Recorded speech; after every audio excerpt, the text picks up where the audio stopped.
Part 8. Your speed, accelerate wealth. Fastlane 38. The speed of success. Ideas are nothing but neurological flatulence. M.J. DeMarco. Wow, 220 miles per hour. I hear the 220 comment from youngsters who sneak a peek into my Lamborghini while it's parked in public. The listed top speed on its speedometer is 220 miles per hour. Yet, despite all that implied power, the car has never been driven to 220 miles per hour or even 150 miles per hour. The 220 miles per hour is nothing but potential speed, and everything you've read in this book is just that, idle, unrealized potential. The fast lane is a conglomeration of information that creates potential speed. You understand the fast lane roadmap and its wealth equation. You've dumped the sidewalk and the slow lane. Your vehicle is primed and filled with fuel. You are committed, not merely interested. You're ready to engage in process, and you know exactly what you want and where you want to go. You've picked a road, and it's time to hit the accelerator. Doing nothing is expected. Ever wonder if those late-night get-rich infomercial products really work? Can you really make millions trading foreign currency or buying real estate with no money down? The truth is you can, but the purveyors of these infomercials don't tell you their real revenue model. They make money on planned obsolescence. Planned obsolescence is a marketer's expectation that whatever they're selling you, you 265 won't use it. And if you don't use it, you are unlikely to ask for your money back. Doing nothing is expected. Human nature plays a powerful role in the Ness models of producers. Get-rich systems sold on TV take advantage of human nature because it is human nature to seek events and avoid process. The path of least resistance is to not do anything or to try half-heartedly. The fact is, most people, whether they agree with fast lane strategy or not, will do nothing with the information. They'll stare at the roadmap but never take the road and hit the accelerator. It's one thing to possess the treasure map, it's another to get out of the house and follow it. Doing nothing is normal when it's normalcy that you seek to avoid. The strategy for speed, chess, not checkers. Speed is not thinking about a fast lane business, but creating it. Speed is uncovering a need and formulating a solution and a prototype. Speed is filing paperwork for your business entity. Speed is building and growing a business. Speed is making contacts and forcing your process out into the world. Speed is approaching your business like a strategic game of chess while your opponents play checkers. Speed is turning off the PlayStation.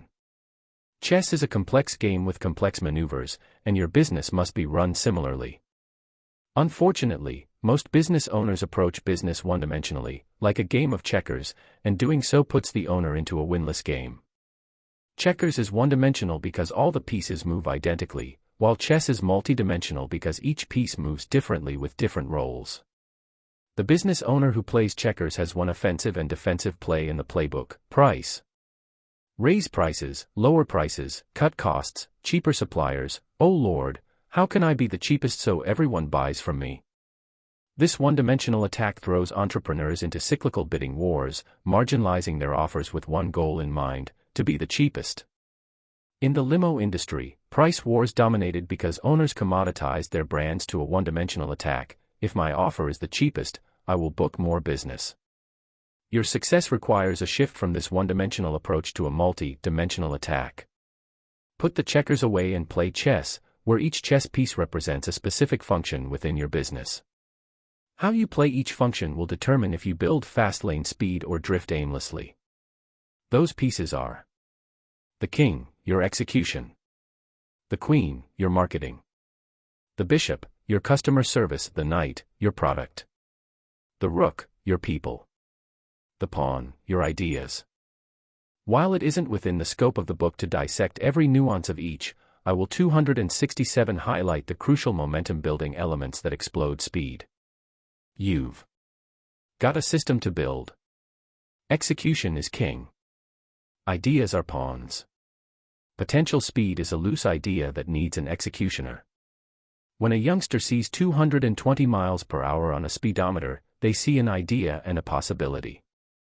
In business, ideas are pawns. They're 220 miles per hour speedometers on idle, parked Lamborghinis. Actual speed is execution, pressure applied to an accelerator, and it's the king of the entire game. Potential speed, an idea. Actual speed, an idea accelerated and executed. An idea trapped in your brain is like a supercar trapped in the garage with a dead battery. It accomplishes nothing and its purpose is untapped. Execution is making an idea real and giving the battery a charge. Execution is taking that Lamborghini out of the garage and slamming the accelerator to the floor, with the wind giving you a temporary facelift. Execution is getting that idea out of your mind onto the roads of possibility. Entrepreneurs struggle to differentiate between idea and execution. They think ideas are worth millions, when success is never about the idea but about the execution. I had that idea. Oh yeah. Who cares? So did 1,000 other people. What separates you from them? They executed. You didn't, and you did nothing. Instead, you spent hours playing fantasy football. You spent the morning sleeping. You spent 5 days at a job. You chose everything but that great idea. You see, ideas are nothing but a chemical reaction in your brain. It's an event that requires little effort. An idea is the event, while the execution is the process. Pierre Omidyar didn't start eBay in a flash of brilliance. No, he took that flash, the event, and transformed it into massive execution, the process. Execution is the great divider separating winners and losers from their ideas. If you want to retire 30 years early, you need a dominant, relentless king. Aloof and blasé kings lose games and don't win races. Ideas are worthless, execution is priceless. Spend 10 minutes at my forum and you'll discover most entrepreneurs love ideas but rarely discuss execution. They dabble with the pawns of the game. I have this great idea. Is anyone doing this? I can't disclose this idea because it will be stolen. Will you sign my non-disclosure agreement before I tell you my idea? No, I won't sign your NDA, nor do I care about your idea.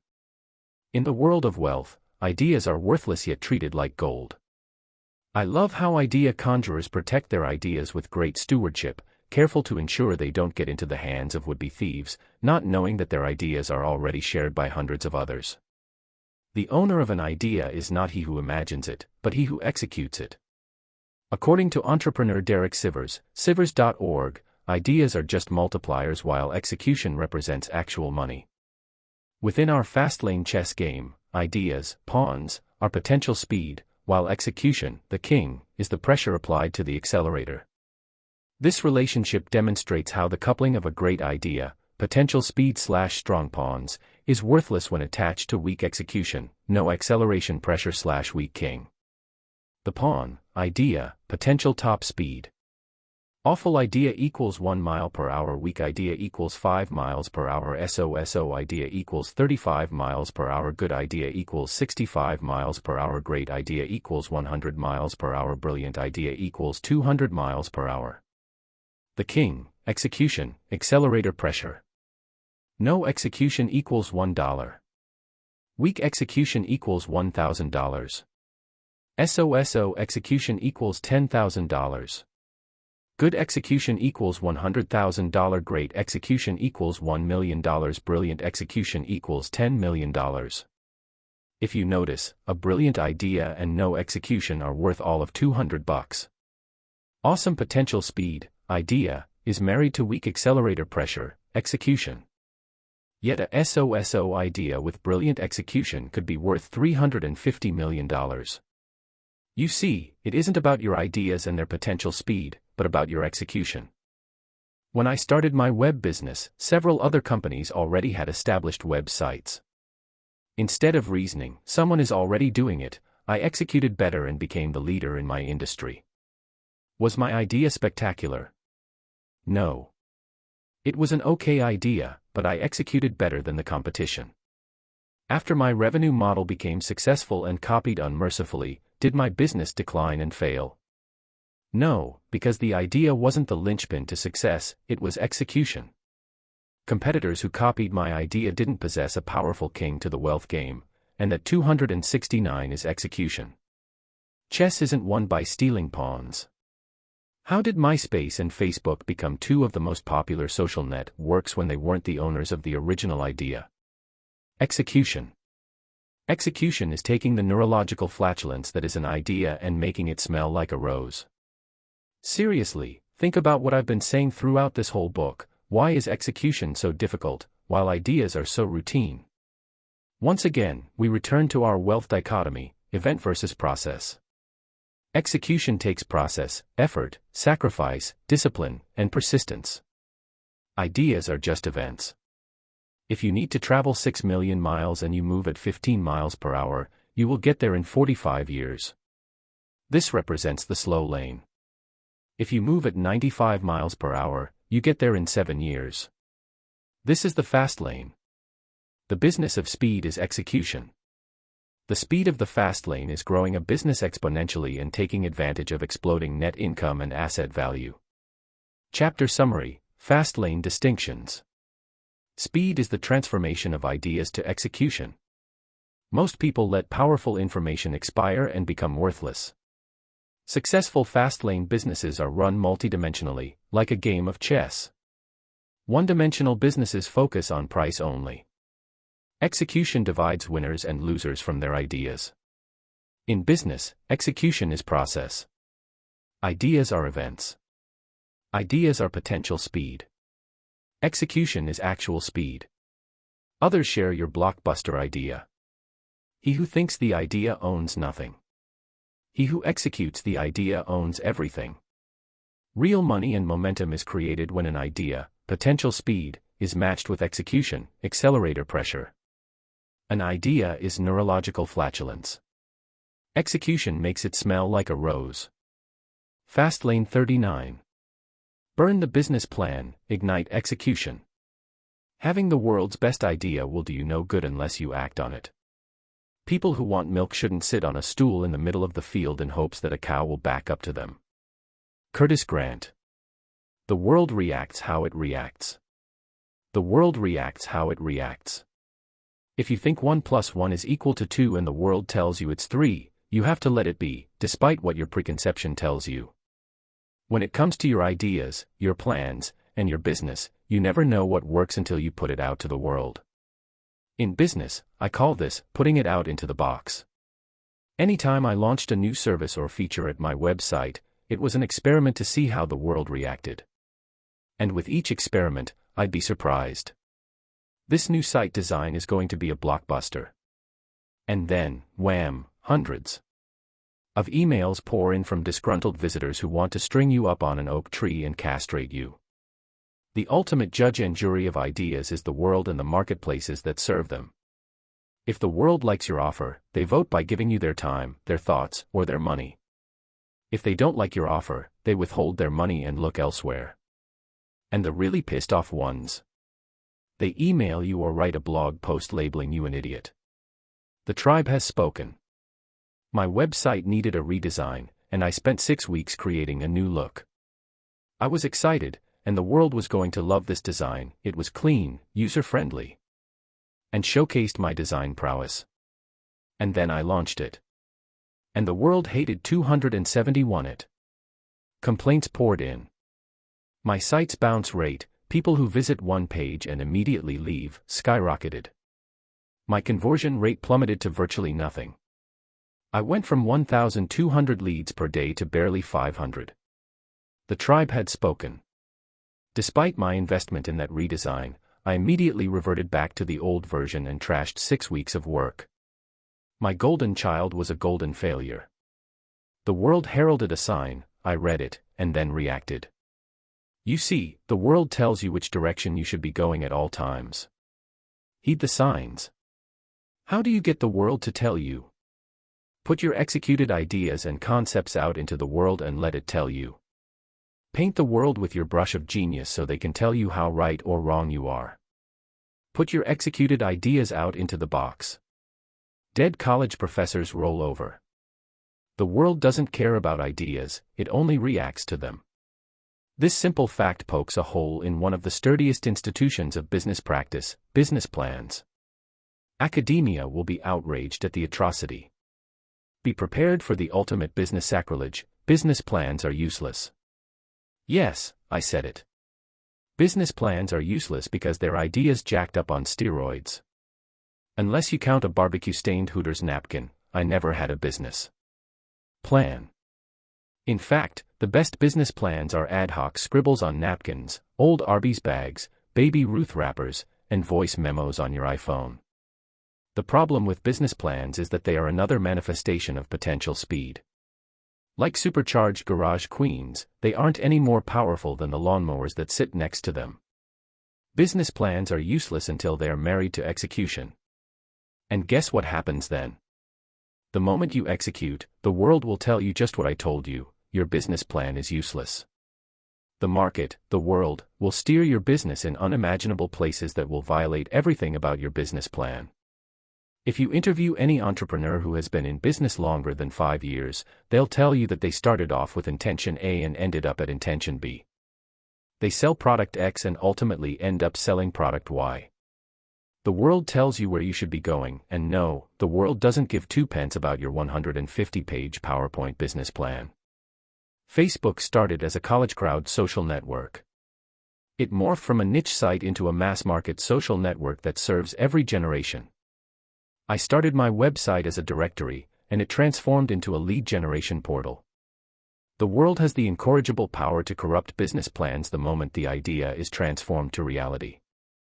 However, this does not exempt financial analysis. A blind jump into a business nest without knowing the specific financial constraints that govern the business would be foolhardy. When I made the decision to create a limousine website over a limousine company, I did a financial analysis. However, I didn't get entangled in the intricacies and paralysis of planning, which is no substitute for execution. Figure out what needs figuring and just go do it. The world will do its job and tell you the directions to travel. But I want venture capital. I know, I can hear the objections already. Without a business plan, how will you get venture capital? Or investors? You can't. Without a business plan, you won't get funding. But please, take heart, the issue isn't your business plan, nor will it ever be your business plan. The best business plan in the world will always be a track record of execution. If you are a seasoned executor, suddenly people will want to see your business plan because they know you have the fortitude to execute. If I received a business plan from an entrepreneur who sold his company for $20 million just 2 years earlier, you can bet your sevens I'd read it. The value is not the plan, but the person giving it and his track record of execution. Today, I know a circle of people who would read my business plan if I gave them one. They know I have a track record of execution that validates the business plan. If you don't have a track record of execution, the business plan is a worthless piece of Kinko's-bound pulp. Get funded with execution, not with business plans. I started my company on a shoestring and $900. No investors, no funding, and no help.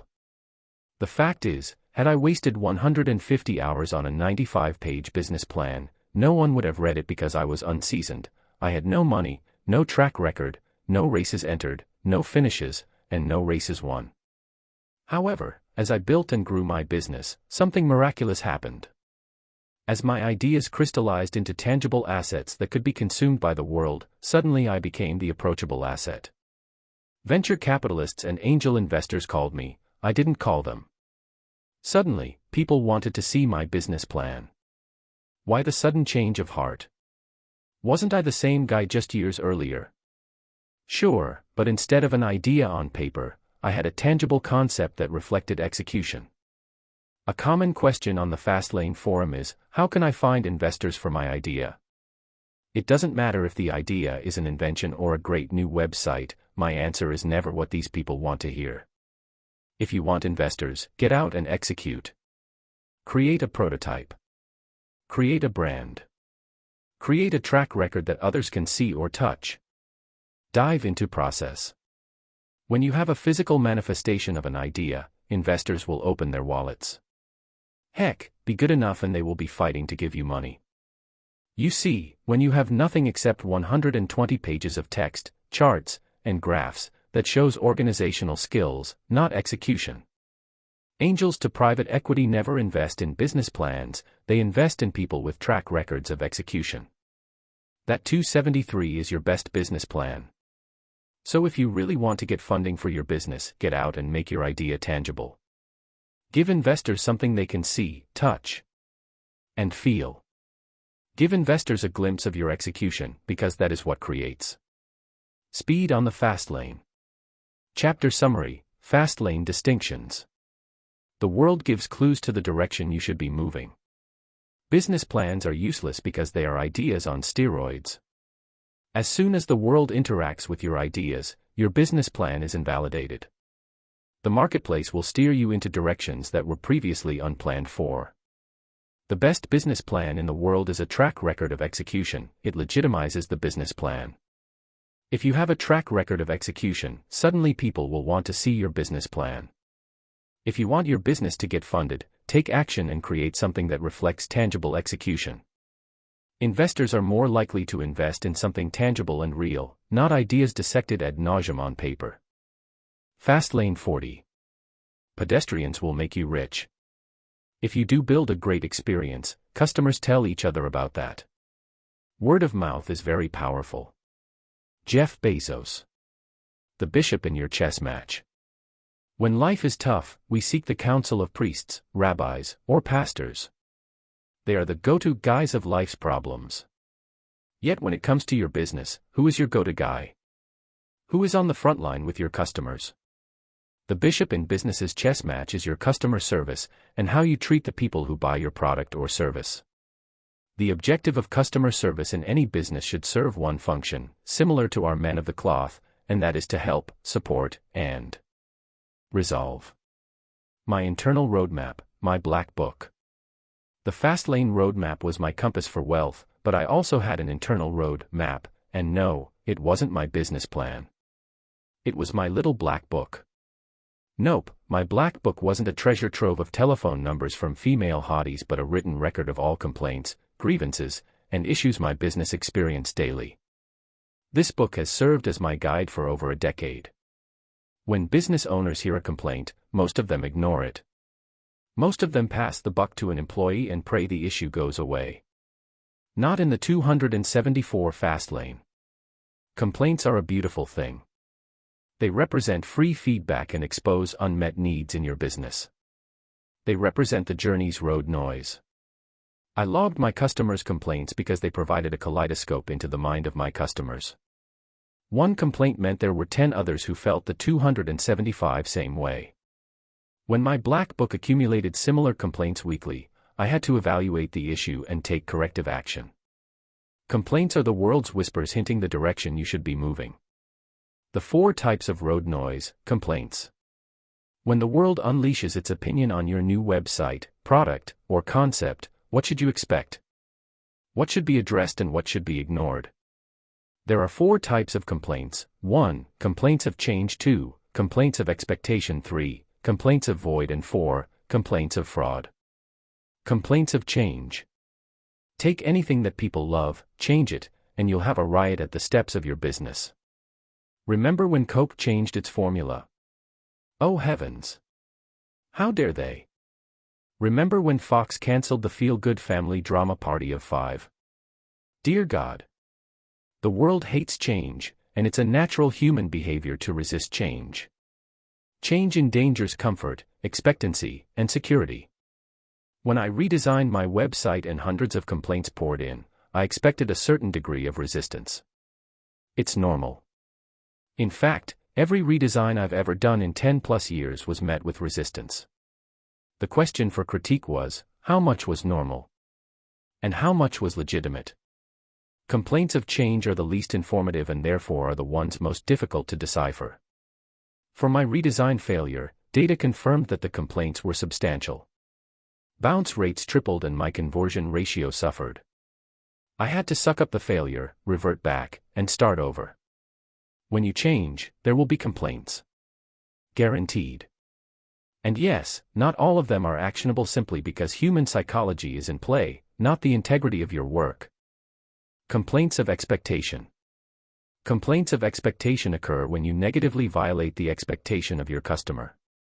You convince them to do business with you, they expect something, and what you provide doesn't meet that expectation. This happens because either your service failed or their expectation was malformed by a deceptive marketing strategy.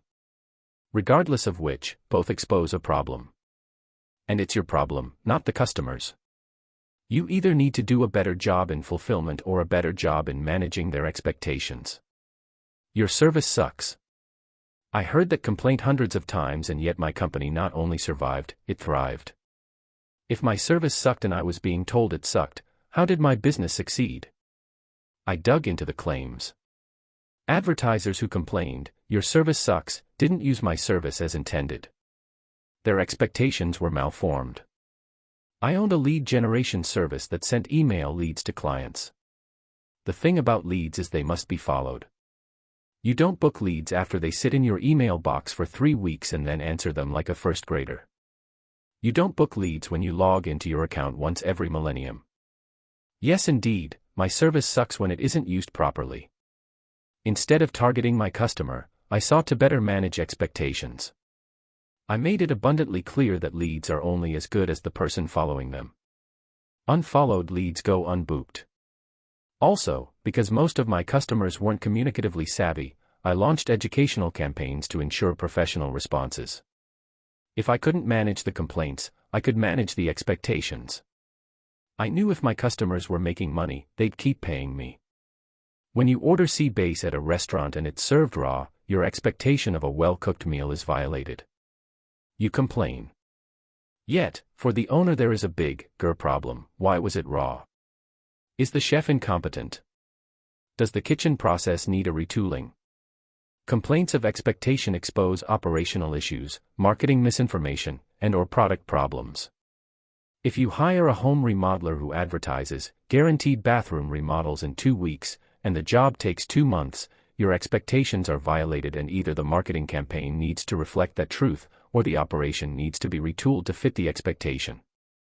Either way, operations or marketing needs change. Complaints of expectation violate customer expectations negatively. Complaints of void.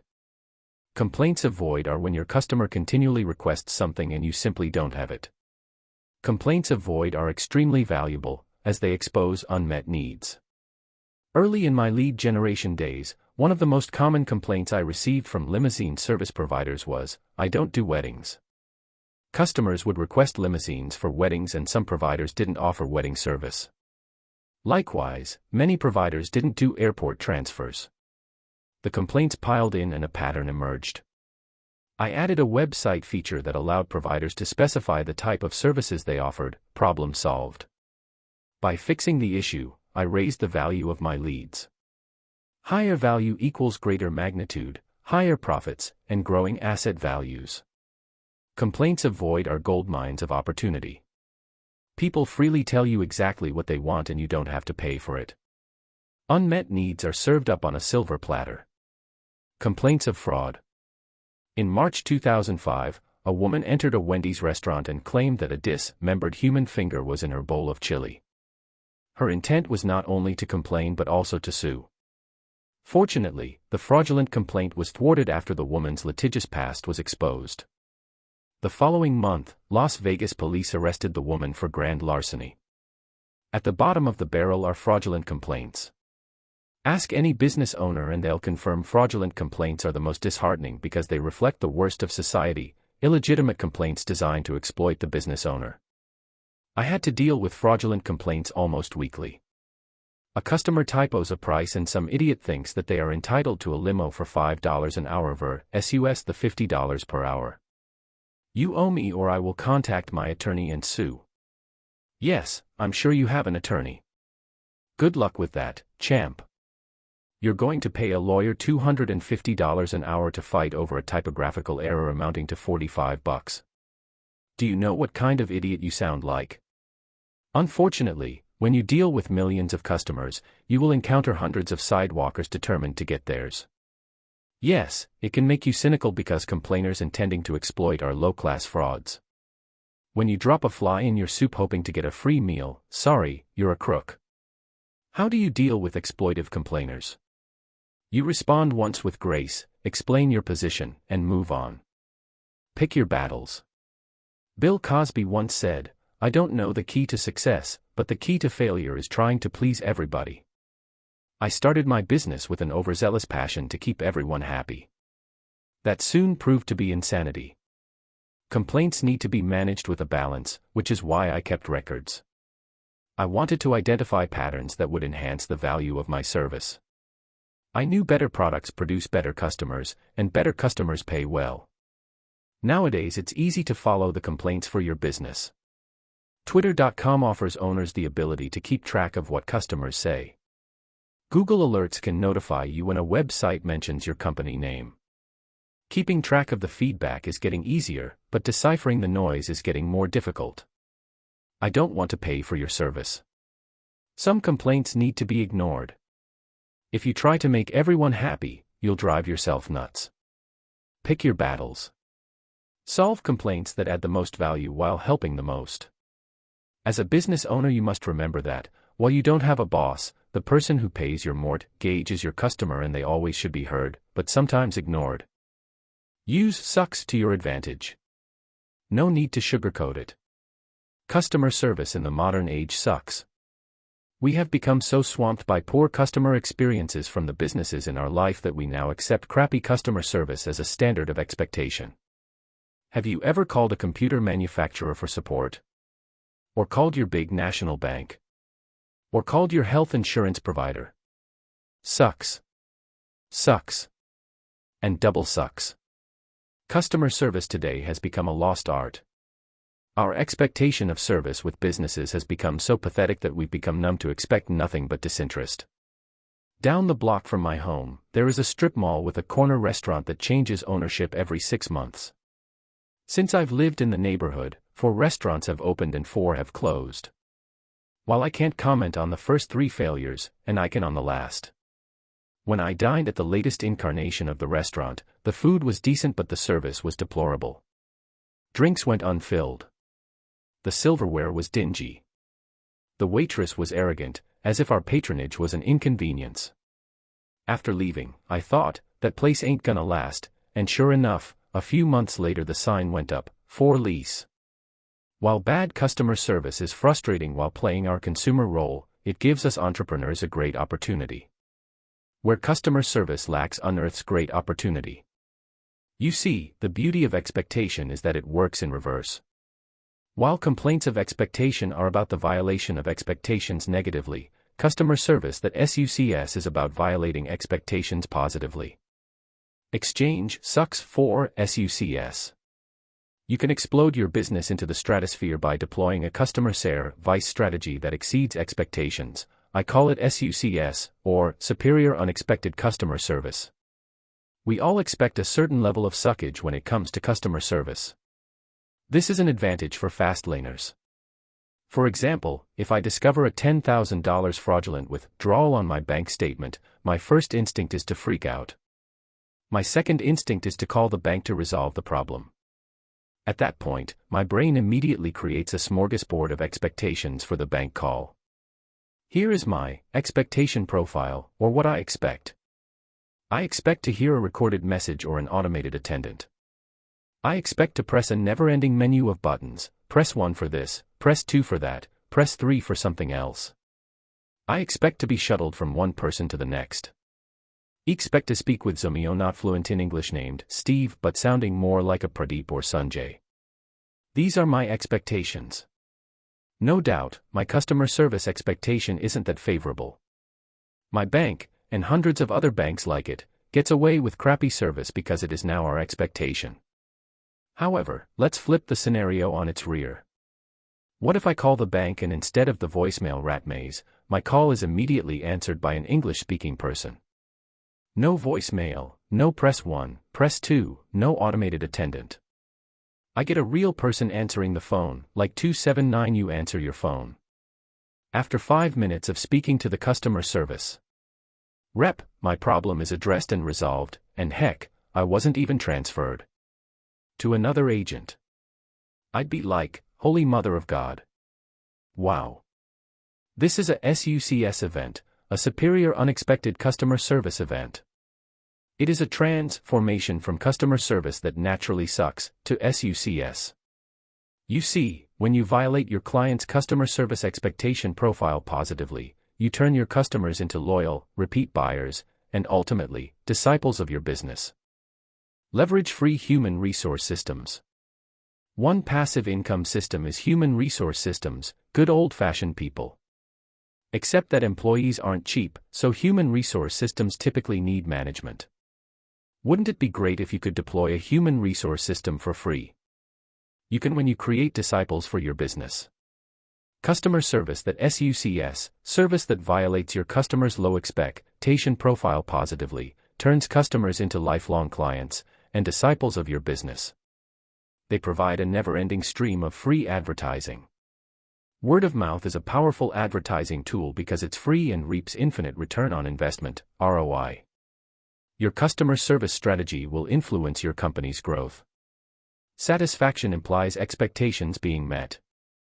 To create raving customers, you must exceed satisfaction. When I negotiated with potential buyers for my company, I was asked frequently, "How much do you spend to recruit advertisers?" My unexpected answer: 0. Incredulity and skepticism followed. Sure, I did it the old-fashioned way when I started, prospecting, marketing, advertising, and cold calling. But after a while, my advertiser acquisition cost disappeared because my advertisers did it for me, for free. When your clients love your business, they become disciples and advertise for you. They become unpaid human resource systems, evangelists who drop your name wherever necessary. How do you create disciples for your business? Provide customer service that SUCS, superior unexpected customer service. When you send an email to a corporation, how long does it take to get a real, human response? A day. Week. At my company, I answered my customer emails within minutes, not hours, days, or weeks. People would email us just to test our response rate. I was in business to violate my customer's expectation profile, and it paid dividends. I followed this up with live customer service. A call to my company got a real person that worked for the real company. No press 1, press 2. Support wasn't outsourced because I didn't want service outsourced. Customer discipleship grows businesses exponentially because human resource systems talk. For example, my web hosting provider is Liquid Web. The first time I contacted Liquid Web for technical support, I submitted a ticket and my expect-a-tie-in profile formed. I speculated it'd be a day or two before I heard back. I was wrong. Within 10 minutes, Liquid Web support responded and fixed my issue within 20 minutes. They provided customer service that SUCS and violated expectations. The result? I'm a disciple of Liquid Web. When someone asks me, "What hosting do you recommend?" I confidently respond with Liquid Web. I am an evangelic customer. I pay Liquid Web in 2 forms of currency: 1, my money, and 2, my frequent recommendation of their service. The effective value of this latter currency is priceless because I am now their free human resource system selling their product. Imagine the potency when you have not just one raving customer, but 10,000. Will your business grow 2% in 1 year? Or 200%? To provide great customer service and explode your business, determine your customer's expectation profile. What are their expectations when they deal with your business? How do they relate to competitors and similar businesses in your industry? Make a subjective call on how your customers expect service. Then, violate it. Anytime you violate your customers' expectations to the positive, you get a dual benefit. First, they buy from you again. Second, raving customers become liaisons and disciples for your business and unpaid human resource systems. Both build speed. Speed builds wealth. Great customer service costs more to provide, but the benefits should outweigh the costs. If more money were spent on pleasing existing clients rather than trying to find new ones, the average business would survive longer than 5 years. Unfortunately, business owners who seek money first and needs last often spend their advertising wad on the pursuit of new customers who aren't familiar with their uninspired and sucky customer service. It becomes a constant battle, like emptying a leaky boat with a bucket. Replace the old disgruntled customers with newer, oblivious ones. Violate customers' expectations. Create evangelists. Create human resource systems that will work for you, for free. Attract money. Where are your loyalties? The greatest myth of business ownership is, be your own boss. Owners who live by that mantra eventually find themselves bosses of nothing, dead, bankrupted businesses. Success in business comes from making your customer the boss and the number one stakeholder to your business. A stakeholder is defined as person, group, or organization that has direct or indirect stake in an organization because it can affect or be affected by the organization's actions, objectives, and policies. Long-term business suicide occurs when you are your own selfish stakeholder and forsake your customer. Want to really know why customer service sucks? It's because business owners place their customers at the bottom of the stakeholder chain. Public companies are the worst 281 offenders, as shareholders come first, Wall Street second, and executives third. Guess who sits at the bottom? You and I. My repeated, and often preached, motto to my employees was, the customer pays your paycheck, not me, keep them happy. You see, my stakeholder wasn't my selfish desires for fast cars and big houses. It was my customer, because I knew they had the power. My loyalty was with my customer. Yes, I had a boss, and the boss had the keys to everything I selfishly wanted. Look big, act small. During Mr. Miller's gym class in my sophomore year of high school, I became aware of Mark Seagraves, except there was no such student. Mr. Miller had a knack for butchering the simplest of names. Henderson became Hankerson, Seagraves became Seagraves, and Rickson became Rakesh. No matter what your name was, Mr. Miller would shred it. I don't know if he was illiterate or just old. So fast forward more than a decade, and who is listed on my website as my Chief Technology Officer? Mark Seagraves. Oh, and look who's my web developer, Gretchen Hankerson. Wow, so did I hire my friends from high school? No, I didn't, especially since their names were just mere illusions of the real people. None of these people worked for me.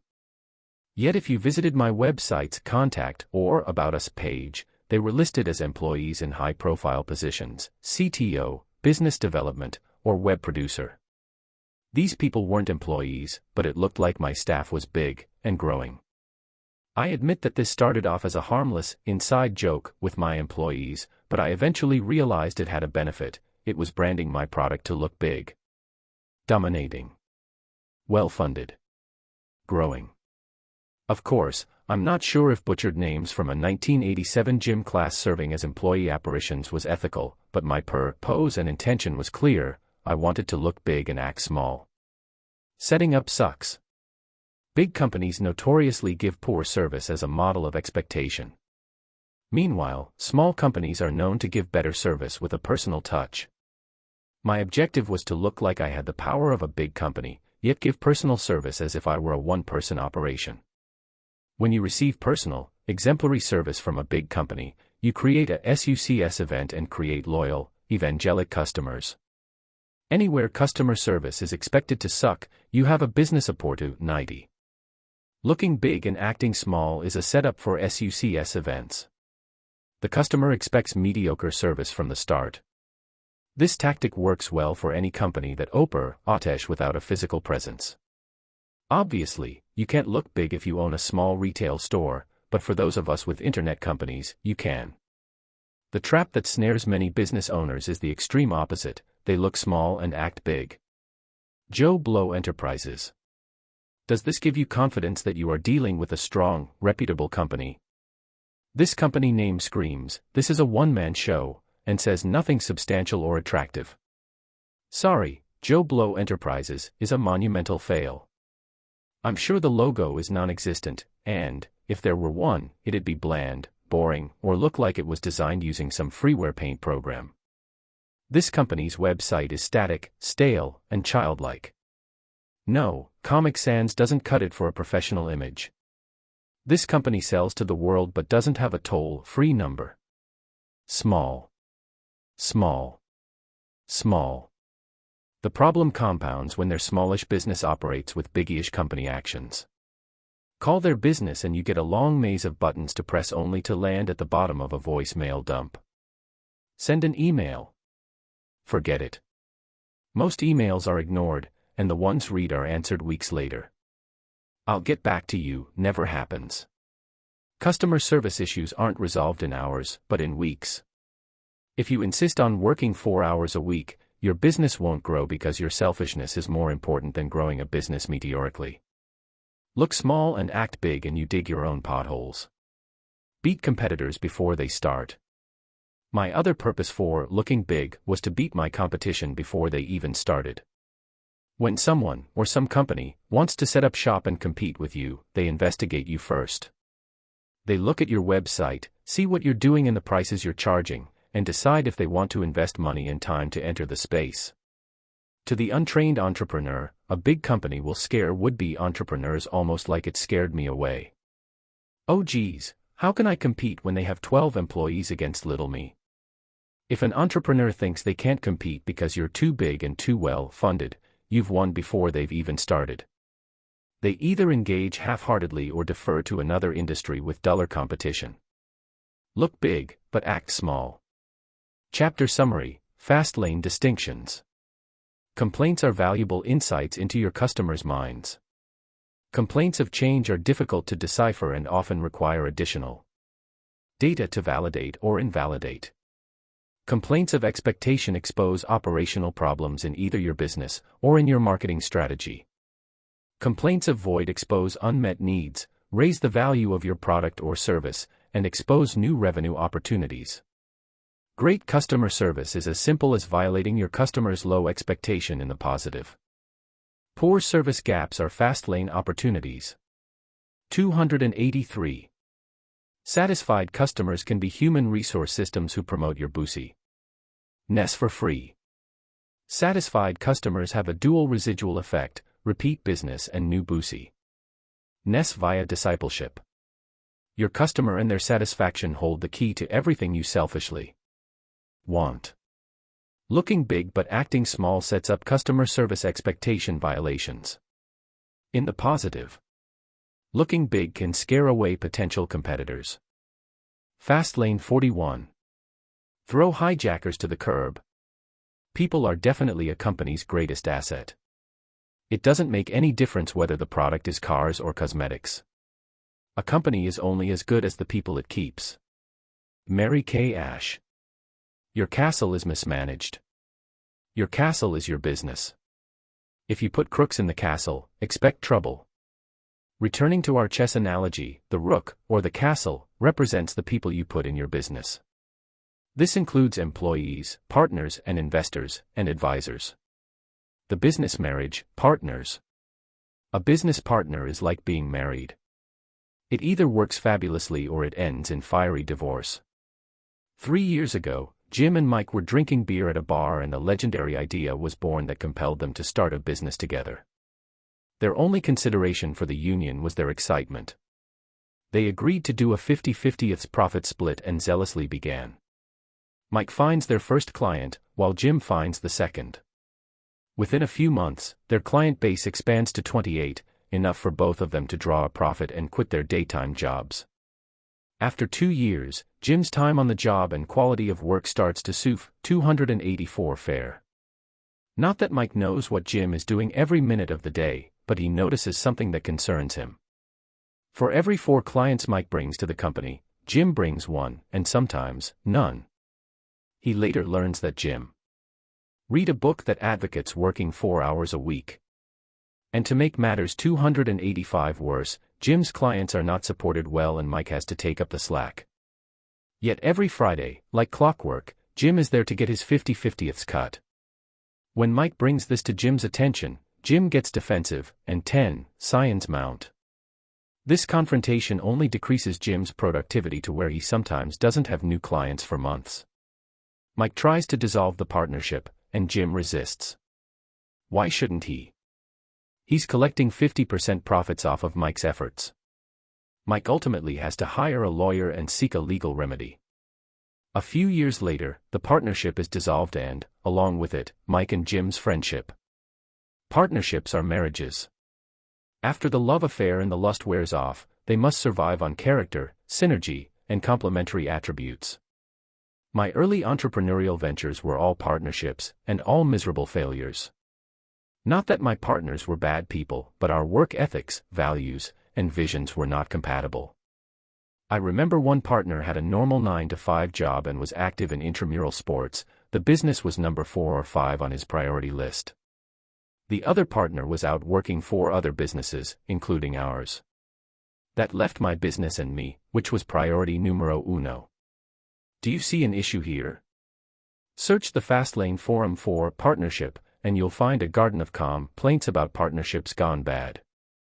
One partner wants to expand, the other wants to brand. One partner wants to advertise, the other wants to develop. One partner wants the expensive cars and the money yet arrives at the office late and leaves early. Partnerships are like marriage, half the time they will fail because the partners just aren't compatible. They say you should partner with people who have complementary skills to you.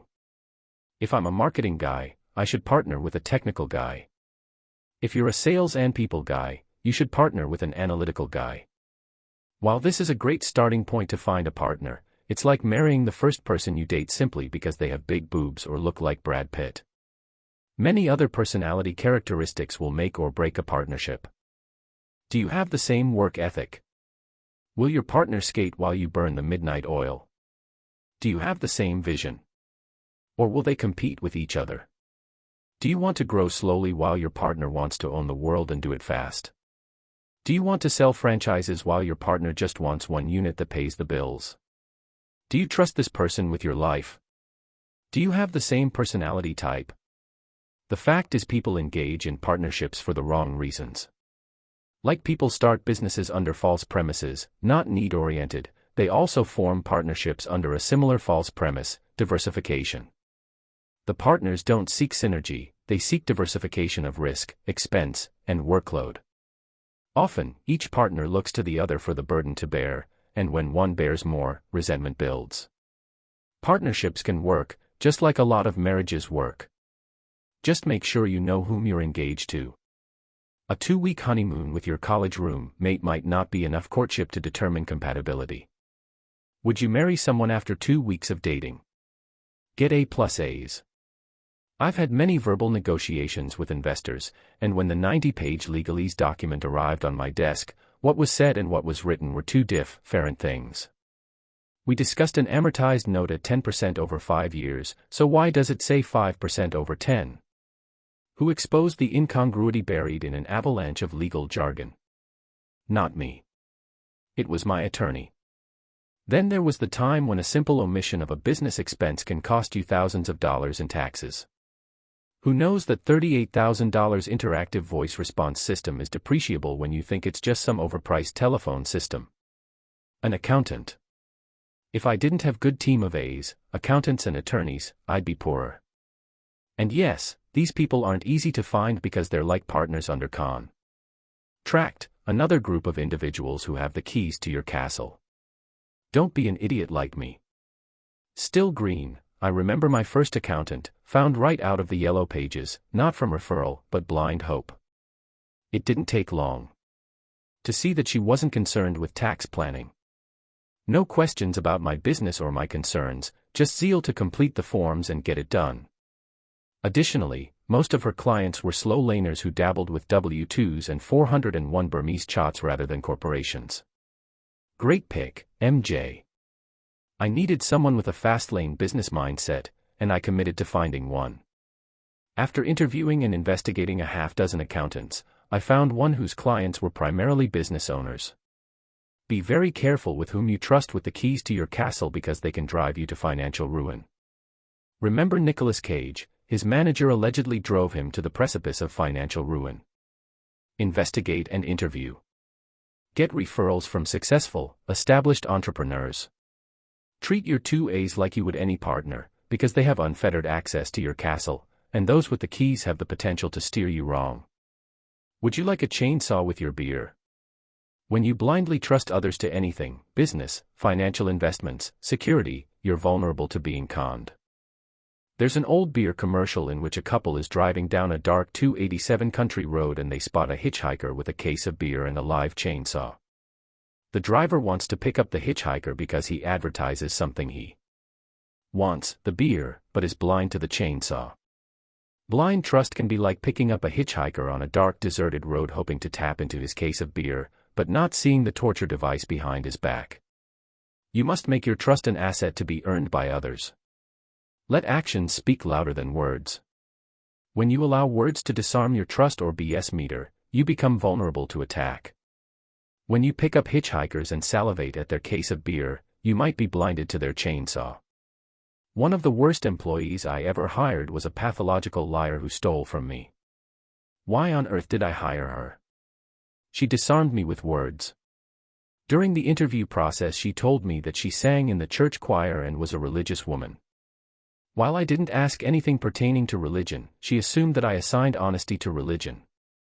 She was right, and it dismantled my defenses.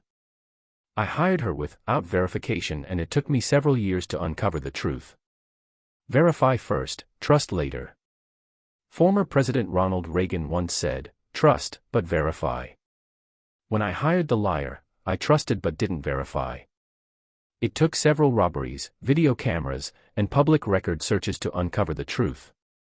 I verified too late and it cost me. The most egregious cases of trust are our financial system. Bernard Madoff perpetrated the largest Ponzi scheme ever, and billions of dollars were lost. How does one man siphon billions from millions? Unverified trust. Thousands trusted Madoff and thousands failed to verify. Those who did verify didn't invest and some even blew the whistle. We are a trusting people and we want to believe the best. We want to believe in fairy tales and happily ever after. We want to believe that for 2 easy payments of $39.95, we can make millions investing in no money down real estate. When I started my entrepreneurial career fresh out of college, I trusted everyone. I bought all kinds of crazy schemes that promised me a road to wealth. What happens when you trust everyone? You get burned. You get lazy. You hire criminals. When you trust everyone, you engage in business opportunities that violate the commandment of control. You allow others to dictate your financial road trip. And when that happens, you crash and burn. There is only one person you can blindly trust in this world, and that is you. Why so cynical? If you don't understand now, you will later. When you serve millions, you come in contact with millions. Only then will you understand the essence of the consumer/producer equation. Your eyes will be open to how many people will go the extra mile to try to screw you. There is no place safe from liars, con artists, thieves, and crooks. These people commiserate in the least likely of places, your community church, that harmonic dating website, and at your posh country club. If I lose $10,000 on an investment that I meticulously investigated, I can deal with it. Easy come, easy go. Yet, if I have $10,000 stolen from me because I blindly trusted someone who I let into my vehicle, it's different. Today I trust no one but give everyone the opportunity to prove trust. There are a lot of good people in this world, and they do outnumber the bad by a wide margin. It just takes a mild effort to find them and keep them in your life. Just be careful who you pick up on the side of the road. Don't be tempted by a cold brew but be blinded to the chainsaw. Fire reckless chauffeurs. Are inmates running the asylum? When you're not home, who runs your castle? Who chauffeurs your business? Providing great customer service is one thing, getting employees to deliver it is another. When you shift your focus to the bottom line, often the front line is sacrificed. How much is that untrained $8 per hour front desk person with a bad attitude really costing you? To make customers disciples of your business, employees have to share your customer service philosophy. You can't let any employee ruin a multi-million-dollar investment. All the intangibles in the world can't change a poor customer service experience.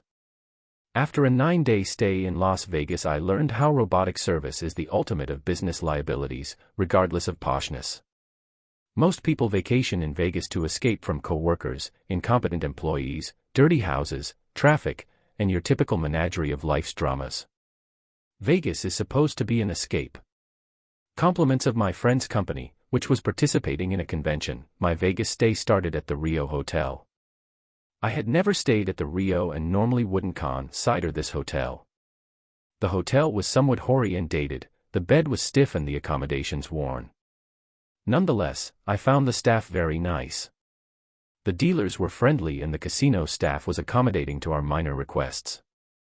I enjoyed my stay. After 3 days at the Rio, my hotel stay transferred over to the Venetian Hotel, a hotel that my American Express concierge arranged. For those unfamiliar with the Venetian, it is a new hotel with opulent architecture, ornate columns and cor bells, lavish chandeliers, and other affluent appointments that would make anyone feel like royalty. My stay at the Venetian was for 6 days. Unfortunately, after 6 days, I will never return. Loved the fancy Italian architecture, but their people suck. Our nightmare started on day 1 and continued every single day, marred by poor human experiences, unresponsive housekeeping, unacceptable hold times to hotel services, failure to deliver promises, mechanized staff, overcharging, and, overall, a failure to provide an escape. There are 2 critical lessons in this experience. 1. A sucks customer service philosophy must be delivered by your employees.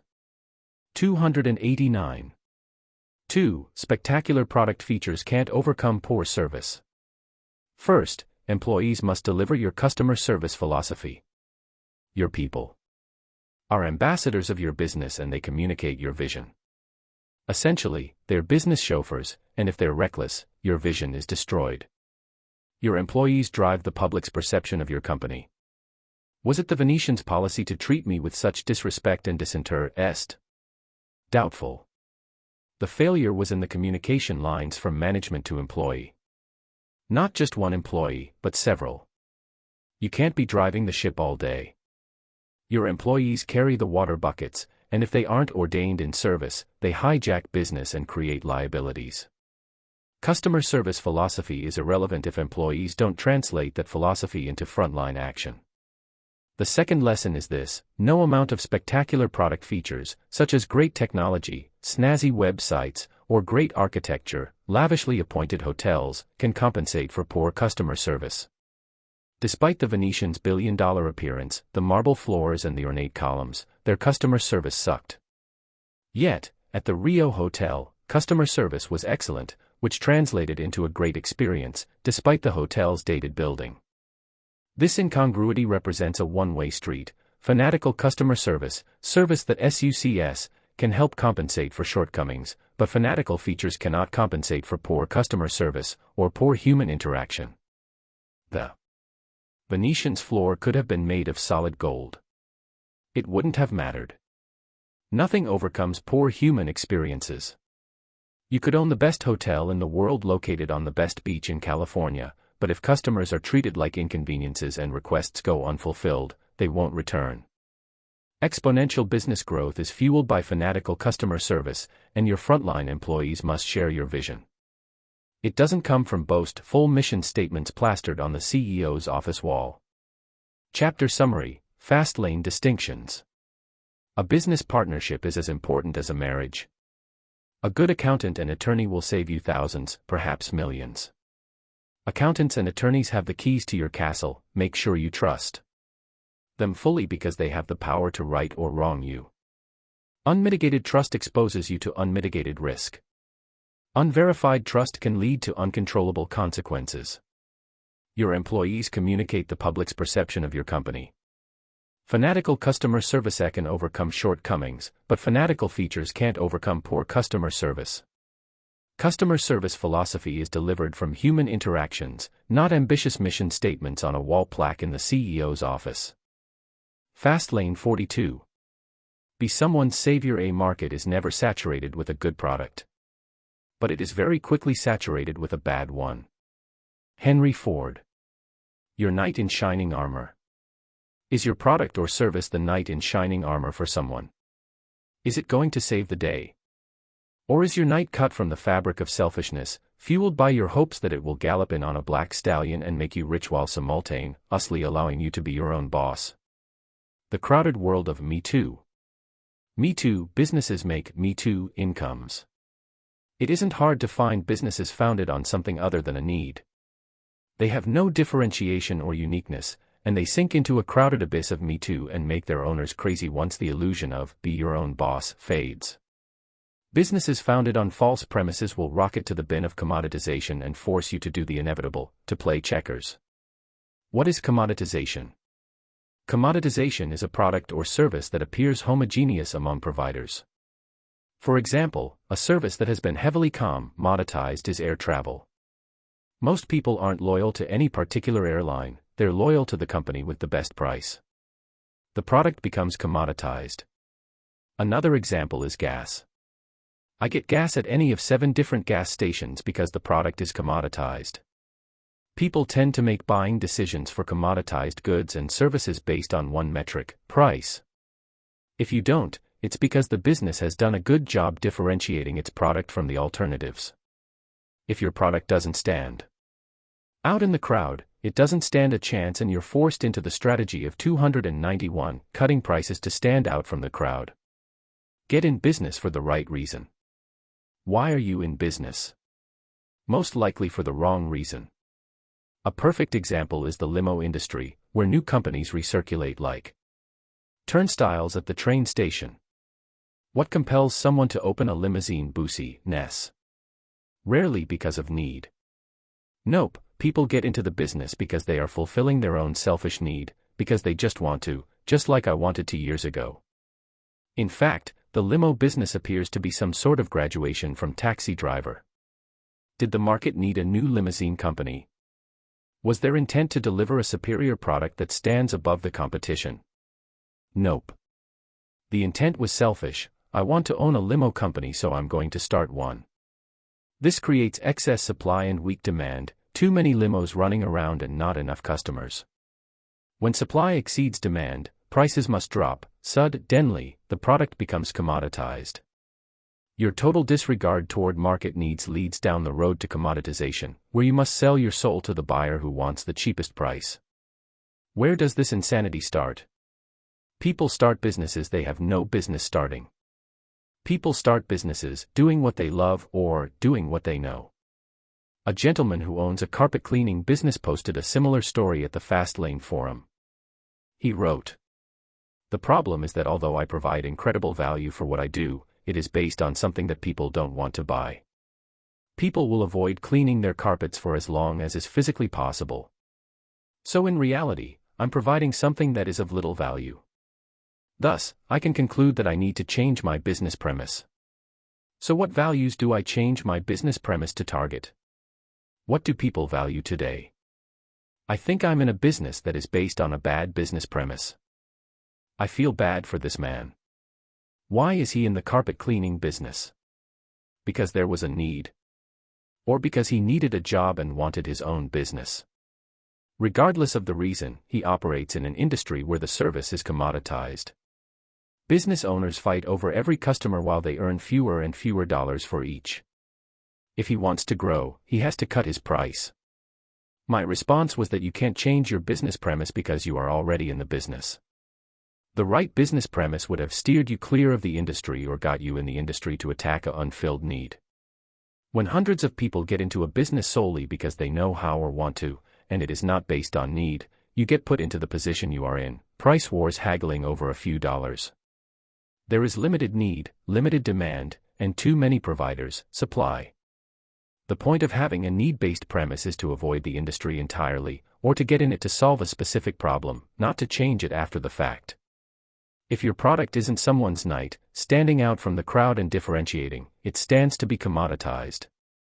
Get your eyes off the competition's ass. Although my internet service was for consumers, my paying customers were small business owners. When you interact with hundreds of small business owners on a daily basis, you get a keen insight into how they approach business. I mistakenly assumed that all business owners thought like I did, when their predisposition often was the opposite. I learned fast that most business owners paid more attention to their competition than to their own business. Instead of minding their own business, they had their noses into everything that everyone else was doing. When this happens, you neglect your own product and become reactive instead of proactive. Are your eyes on your vehicle and the road ahead? Or are you rubbernecking at the cars all around you? Oh no. Excel Limousine dropped its hourly rate by $5. Mercy, call out the price police. Heavens. Godfrey Limousine is advertising its limousine as a 2009 model when it's a 2003 model. I'm calling my attorney. If your eyes are glued to the competitions, but guess what? Your eyes aren't on the road ahead. If you're following, you aren't leading, and if you aren't leading, you're not innovating. If company X does something and you react, you are being reactive, not proactive. Why aren't they following your lead? If your preoccupation is with every single thing your competition does, you're cheating your business and your customers. How to use your competition. Another dead professor moment: forget about your competition 95% of the time. The other 5% should be used to exploit their weaknesses and differentiate your business. If you forget about your competition, you're forced to focus on your business, which is to innovate and win over the hearts and minds of your customers. And when you fill needs and your army of customers grows, something suddenly happens: everyone follows you. In my industry, I lead the pack. I innovated and everyone followed me. If I instituted a new feature, my competition would add the same thing months later. I introduced the lead generation revenue model, and it was copied dozens of times. My eyes weren't affixed to everyone else because I was preoccupied with my own success and the satisfaction of my customers. On the rare occasions you peek in at your competition, do so for exploitation. Mind their weaknesses and differentiate your product. Uncover what you should be doing that they aren't. Find the need. Exploit their customer service gaffes. Is it 293 impossible to receive good service? Do dissatisfied customers litter the web with their displeasure? When I launched my limousine directory, my competition consisted of ing websites and the traditional yellow pages. The weakness of both was risk. To advertise, you had to pay a big upfront fee regardless of benefit. If you spent $5,000 and acquired one new customer, you just spent $5,000 for one client. Scary risk proposition, huh? I thought this was too risky for business owners, so I sought to solve it. For mature companies, competition often serves to exploit what you shouldn't be doing versus what you should be doing. My closest competitor was known never to answer their email. This gave me an advantage. If you are going to take your eye off the road and examine your competitors, expose their weaknesses. Exploited weakness is where brands are built. Differentiation is a defense to commoditization. What are they doing wrong? What inefficiency is there? Within the gray area of unsatisfied customers lies differentiation. The only alternative to boorish Me Too goods and services is differentiation, and that is accomplished by innovation and analyzing your competitors' weaknesses. Force innovation. Chapter summary: Fastlane distinctions. Commoditization occurs when you get into business based on a false premise: I want to own a business, or I know how to do this, so I'll start a business doing it. If you are too busy copying or watching your competition, you're not innovating. Use your competition to exploit their weaknesses. Fastlane 43. Build brands, not businesses. Everyone has an invisible sign hanging from their neck saying, "Make me feel important." Never forget that message when working with people. Mary Kay Ash. Queen Me, Marketing and Branding. In chess, lose your queen, you lose the game. In business, most entrepreneurs play the game without their captured queen.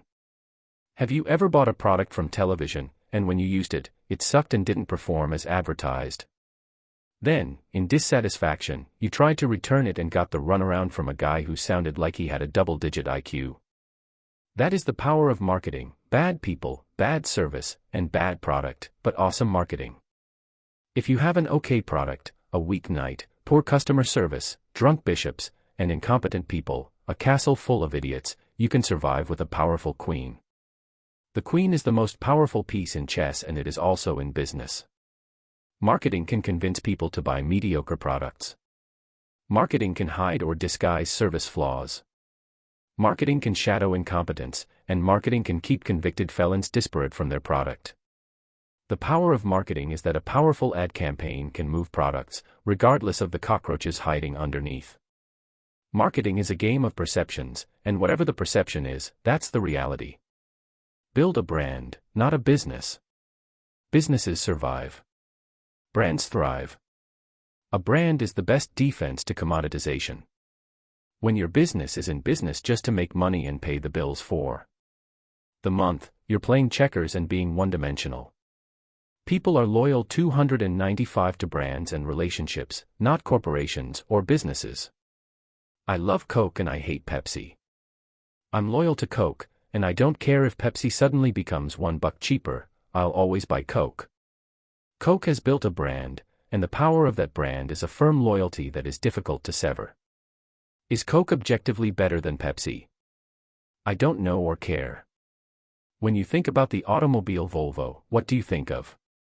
I think safety. How about Porsche? I think speed. How about Ferrari? I think rich. Volkswagen. Practical. Toyota. Reliability.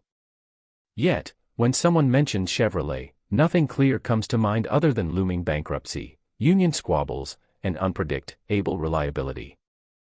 Some auto manufacturers have carved out strong brands, while the others fortify a business.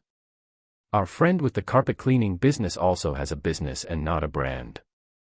Brands don't have identity crises, businesses do. If our friend wants to excel in an industry saturated with Me Too's, he's going to have to brand himself and differentiate himself. He needs to be a Lamborghini in a traffic jam of Chevys. What will make his carpet cleaning business different from the rest? Why should people hire him even though his prices might be 20% higher? These tough questions have tough answers, especially since his entry into the industry was based on a faulty premise. However, upon further investigation, most of his unscrupulous competitors use bait and switch advertising tactics gummed down with fine print. Perhaps this industry weakness is exploitable. My challenge to him was to leverage that nuisance. Perhaps he can brand himself as a no-nonsense carpet cleaner, fixed prices, no surcharges, and no fine print. Apple, the computer maker, is a great example of building a brand based on a need, or a nuisance. People hate viruses, spyware, and the constant, "your updates are ready" messages that are associated with PC computers. Apple exploited PC's weaknesses and solved their problems. It has built itself into one of the most successful brands in history. Apple isn't the cheapest because they've engineered a brand and they can demand a higher price. Say Apple, and many images come to mind: creative, trendy, easy, and hip. When I think of PC, I think of blue screens, illegal operations, and you must reboot your computer 17 times before this update takes effect. One is a business. The other is a brand. Get unique, the USP. The first step at building a brand is to have a unique selling proposition or a USP. As a business without one, you're adrift in a sea of Me Too businesses without a rudder, unmoored to the trade winds of the marketplace. USP-less businesses offer nothing distinct, nothing unique, no benefit, no logical reason that someone should buy from them other than hope or circumstance wrapped around a cheap price. Your USP is the anchor to your brand. What makes your company different from the rest? What sets your business apart? What will compel a customer to use you over someone else? My USP was powerful: no-risk advertising. If we send you nothing, you pay nothing. Advertisers joined by the truckload because they were tired of advertising with the yellow pages, which offered this risk proposition: pay us $5,000 up front, then hope and pray. I exposed a pain point and fixed it. Our carpet cleaner had no USP. Nothing set him apart, as he might as well just been a lonely grain of rice in a 50-pound bag of feed. USPs are the building blocks to brands and can compensate for higher prices or even an inferior product. FedEx was introduced to the world when it said, "When your package absolutely positively has to be there overnight." M&M's said, "The milk chocolate melts in your mouth, not in your hand." Notice how these USPs target benefits. I don't like Domino's Pizza, despite once being employed by them, and yet that didn't stop them from building a pizza empire based on the USP of Delivered to your door in 30 minutes or less, or it's free. Domino's identified the need. Pizza delivery was a long ordeal. They solved it, branded it, and the rest is history. How did Domino's infiltrate such a crowded market space and succeed? Branding and marketing, the queen in the chess game. Developing your USP. How do you develop a solid USP for your company? There are 5 simple steps. Step 1. Uncover the benefits. Get into business for the right reason, to solve a problem or a need. That creates your first USP. If you are already in business, find the greatest benefit of your product, one that sets it apart from the competition. Do this with your customer in mind. Think about their needs and what they want. Step 2. Be unique. The objective of a USP is to be unique when compared to the alternatives. This impregnates the consumer with a logical argument for choosing your company, because, without your company, they are foregoing the benefit. USP should use powerful action verbs that create desire and urgency. Lose weight should be changed to obliterate fat or shred pounds. Grow your business should be dropped in favor of explode revenues or shatter sales records.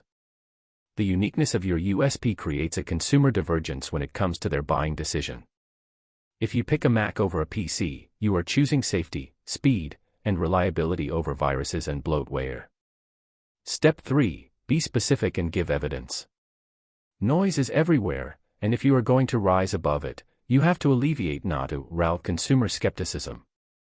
Do so by being specific, and if possible, offer evidence. Website: your car sold in 20 days or less or it's free. Product: drop 20 pounds or you don't pay a dime. Service: your home sold in 30 days or I own it. Domino's Pizza didn't say, delivered on time, they said, delivered within 30 minutes or it's free. It was a specific action and evidence of that action. Your pizza is free if we don't perform. In my case, the onus was on me to send my advertisers leads. If I didn't get paid. We send you business or you don't pay a dime. Step 4. Keep it short, clear, and concise. The best USPs are short, clear, and powerful. Long phrases get skipped over. Step 5. Integrate your USP into all marketing materials. A USP is worthless if it isn't conveyed throughout every aspect of your business. Include your USP on all your public communications. Your trucks, vehicles, and buildings. Your advertising and promotional materials. Business cards, letterheads, signs, brochures, and flyers, your website and your email signature. Your voicemail system, receptionist/sales scripts, etc.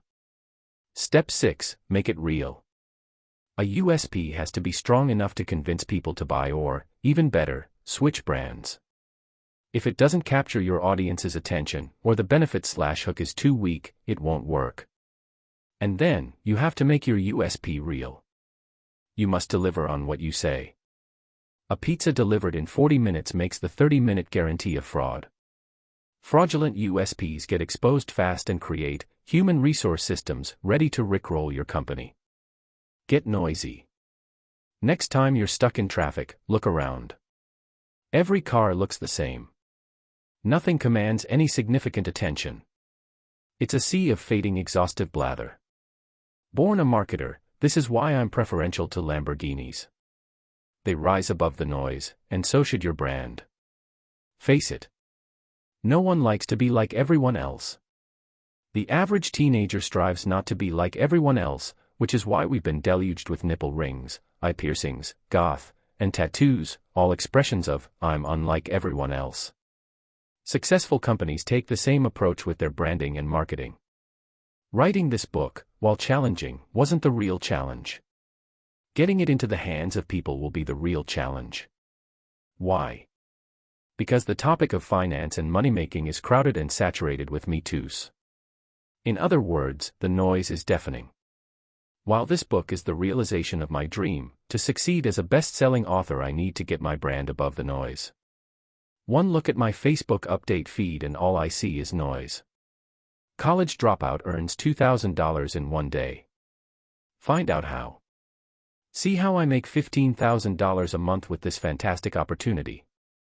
New startup with a forced matrix plan guarantees you a six-figure income.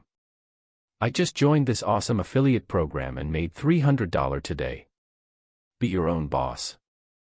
I recently used an internet calculator that tabulated my wealth percentile, which ranked my net worth in comparison to all of my peers in the United States.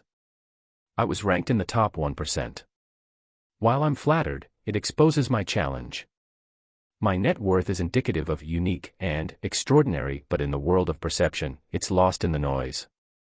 On Facebook, you'd never guess that most everyone is near broke. Nope, on Facebook everyone is a multi-millionaire, a success coach, a guru, or a model.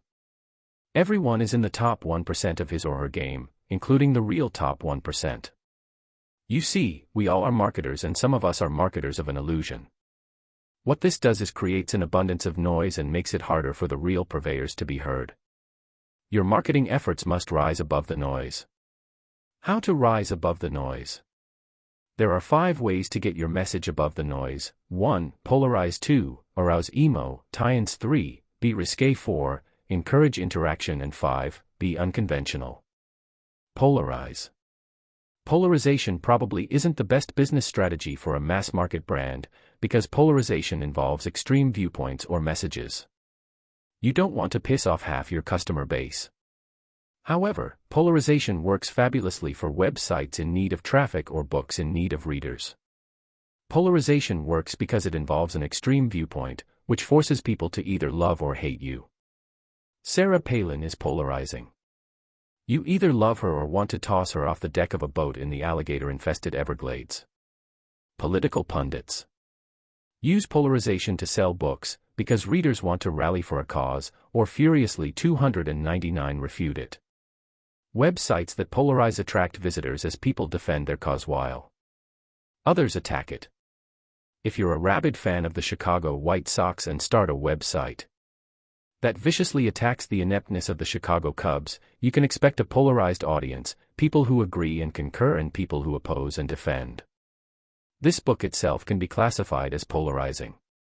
Many people will castigate my viewpoints as extreme since it goes against conventional wisdom. OMG, he said the cutting coupons won't make me rich. He castigated my 401k. Opposition to normal will always be considered polarizing. Be risque. Sex sells, and it is the most used get above the noise technique. Sex is a powerful noise disruptor because sex never gets old. You can overuse it, but people will always respond to it, because sex is always in style. In 2005, GoDaddy aired its first Super Bowl ad by using sex as weapon to get above the noise. The now infamous GoDaddy Girl ads followed in subsequent years. I never thought the ads were that good, yet they got above the noise and got people's attention. The result? Increased sales, and GoDaddy's market share surged to 32% after 2006. I see the risque technique used on Facebook by social media marketers. One woman does video lectures on marketing techniques in her bikini. When she does one of these, her bikini video receives 5 times the viewership and comments. Why do the bikini video lectures do so much better than the normal ones? Simple, sex gets above the noise. Men see the woman's busted chest in the video preview and think, oh, I gotta check that out, while women are curious, OMG, who is doing a video in a bikini top? It's almost a mix of polarization and sex. Arouse emotion. Most consumer buying decisions are driven by emotions. You and I buy stuff because we want to feel something. I don't buy a Lamborghini to go from point A to point B, that's practicality. I buy to feel something: pride, achievement, uniqueness, adrenaline, and fame. Another example of using emotions to move your audience comes from the nonprofit organization the American Society for the Prevention of Cruelty for Animals, ASPCA.org. This organization was founded over a century ago and I had never heard of it until recently. How did they break above the noise? They launched a powerful marketing campaign that unleashed emotions. Their commercials featured abused animals confined in cages with a tender, heartfelt soundtrack playing in the background. If you can move your audience's emotions and make them care, they will buy. Exhilarate people, make them cry and make them laugh. Your message will rise from the ashes of noise and compel people to buy. Be interactive. It's one thing to watch, it's another to do it. They say if you want to boil your passions, test drive the car of your dreams. Interactivity increases response for anything. If you can taste it, feel it, or use it, you will be more likely to buy it. Interaction is like hearing your name. It's your favorite. On Facebook, the most popular applications are surveys and questionnaires because people love narcissism. My favorite movie is The Usual Suspects. I love pizza. I own a poodle. People love to talk about themselves, and if you entwine that into your marketing plan, you will improve the response to your product or service. For example, if I launch a survey, are you speeding the fast lane or stuck in the slow lane? Find out now. I am engaging in an interactive campaign designed to get people involved and to talk about themselves. When your potential customers break down their personal barriers and expose pieces of themselves, they move closer to you as if there were a relationship. A relationship sells more than an anonymous corporate entity. Find out what happens next. Some corporations are using traditional media and the internet to foster interaction. I recently saw a commercial for an automobile manufacturer that filmed a story with a high-speed chase, except the story never concludes and we are left with find out what happens next. Visit website. By teasing audiences with messages or stories that are incomplete, potential customers are forced to complete the story by visiting a website, and websites foster interaction. The revolution of social media, blogs, and Web 2.0 is founded on interaction. You just don't want to read an article, you want to comment on it. Your 2 cents must be heard. Be unconventional. Convention breeds familiarity. If you've seen it 36 times in the last month, or something like it, do you think it will work? For example, be your own boss is such an overused phrase its power has been drained. Yet, I still see advertising headlines and subtitles from so-called gurus using be your own boss, as if the phrase wielded power. It's been pulverized into flaccidity, so why the heck are you using it? What's unconventional? Have you ever seen a Lamborghini sold for $1? I know I haven't, and if I did, I would remember. The campaign would arouse curiosity because it's unconventional. What crazy person would sell an expensive car for $1? Is it a scam? What's the catch? I've got to see. Another example of unconventional is to break convention by mocking it, or interrupting it. Remember the Energizer Bunny? It's still going and going. These commercials built a brand based on unconvention. The advertiser created a series of standard, boring marketing messages and shattered them with sudden interruptions of the Energizer Bunny. The marketer anticipated your familiarity 301 with convention, ugh, another boring commercial, and shocked the audience by interrupting that boredom with a pink rabbit. Adage.com recognized these commercials as one of the top 100 campaigns of all time. Another mocker of convention is the Geico Insurance Company, which took typical situations and interjected the scenes with a surprise punchline, "I've got great news. I just saved a bunch of money on my car insurance." Conventional scenarios were shattered with the narrative, "I've got great news," which created unconvention. Another Geico spot mocked convention when it appeared you were watching a promo for a new reality TV series called Tiny House. The promo toured a newlywed couple who supposedly move into a midget-sized apartment for 1 full year and endure cramped quarters and rising marital tensions.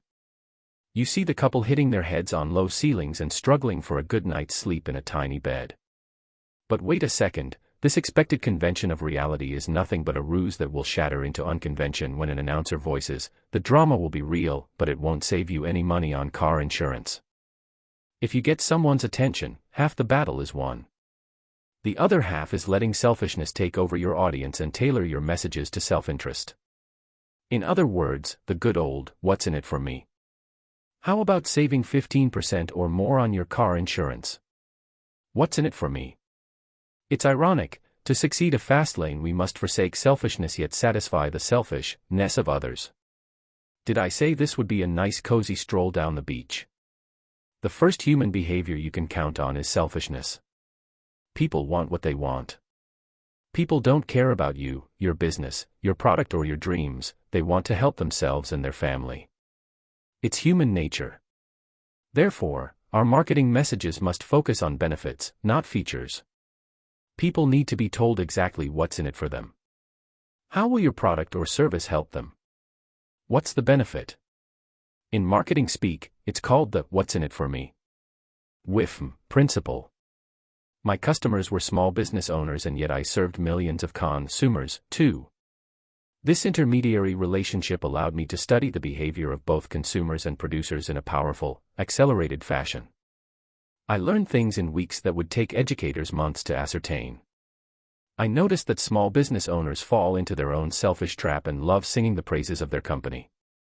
They sell features, not realizing that people rent convenience and events, not limousines. As consumers, we buy things to solve needs. We engage in transactions to fill voids. You don't buy a drill, you buy a hole. You don't buy a dress, you buy an image. You don't buy a Toyota, you buy reliability. You don't buy a vacation, you buy an experience. We must become problem solvers, and to identify our business as a savior to someone, we must translate features into benefits. Does the fact you are the largest limousine company in Colorado solve my problem? It doesn't until you translate that feature into a benefit. Translating features into benefits. If you want to sell anything, translate features to benefits. A 4-step process accomplishes this. 1. Switch places. 2. Identify features. 3. Identify advantages. 4. Translate advantages into benefits. First, trade places with your typical buyer. Be them. Who are they? What is their modus operandi? Are they affluent CEO types? Or price-sensitive Walmart shoppers? Cash-strapped students? Or single moms? If you can't identify your typical buyer, your results will be flawed and your benefit will be no benefit. Once you identify your buyer, ask, what do they want? What do they fear? What problem do they need solved? Or do they just want to feel something? For example, 2 brands of the same product could have 2 different buyers. A person who buys a Corvette is going to have different psychological motives than someone who buys a Volvo. Both are cars, yet the sports car buyer isn't buying basic transportation. The Corvette buyer is most likely a risk-taker, self-employed, independent, outspoken, and assertive. The Volvo buyer is probably more concerned with family and safety. He or she is probably conservative, analytical, and family-oriented. 2 totally different buyer profiles means each marketing effort must be specifically targeted to the desires of each group.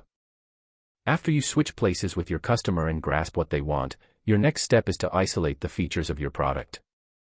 For my web service, here are just a few features I had. 1. Upload pictures. 2. Target leads by vehicle, date, and service. And 3. Schedule vehicles.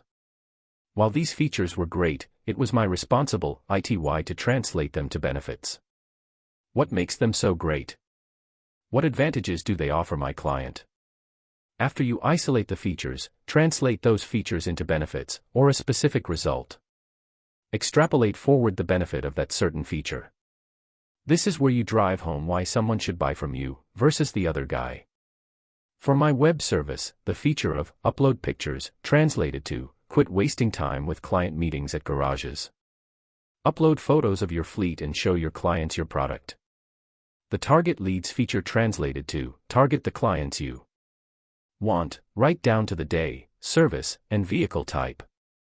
Schedule vehicles 303 related to maximize your fleet's road time and receive leads based on your vehicle availability. Each feature transcribed to a specific benefit that would compel my buyer to join.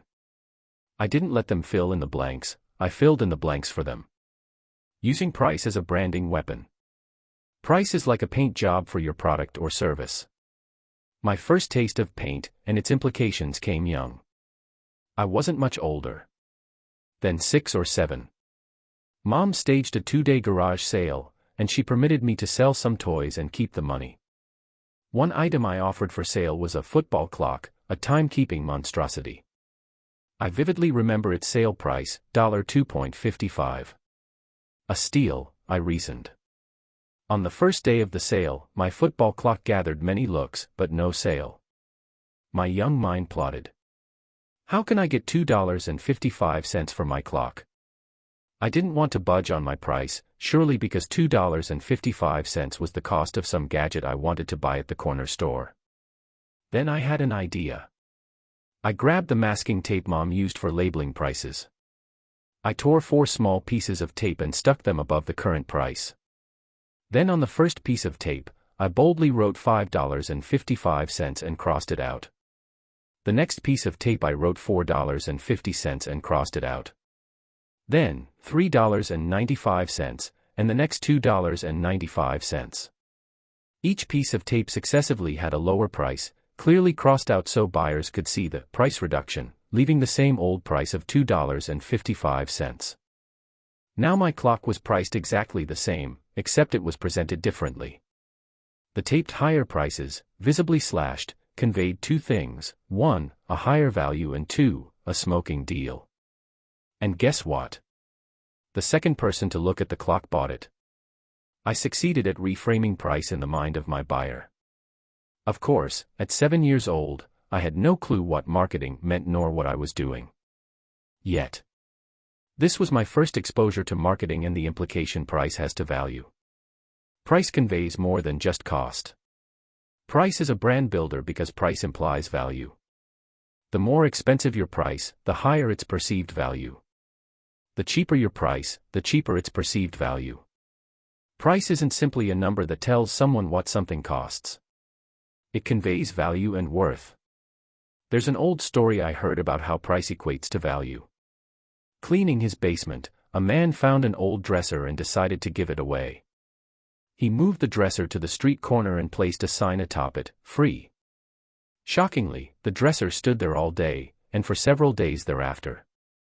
This confused the man because the dresser, albeit old, was in decent shape and just needed a quick wood stain for perfection. The man decided a new strategy was warranted. He went to the street corner and replaced the "Free" sign with $50. Not an hour later, the dresser was stolen. Same objective, different pricing strategy.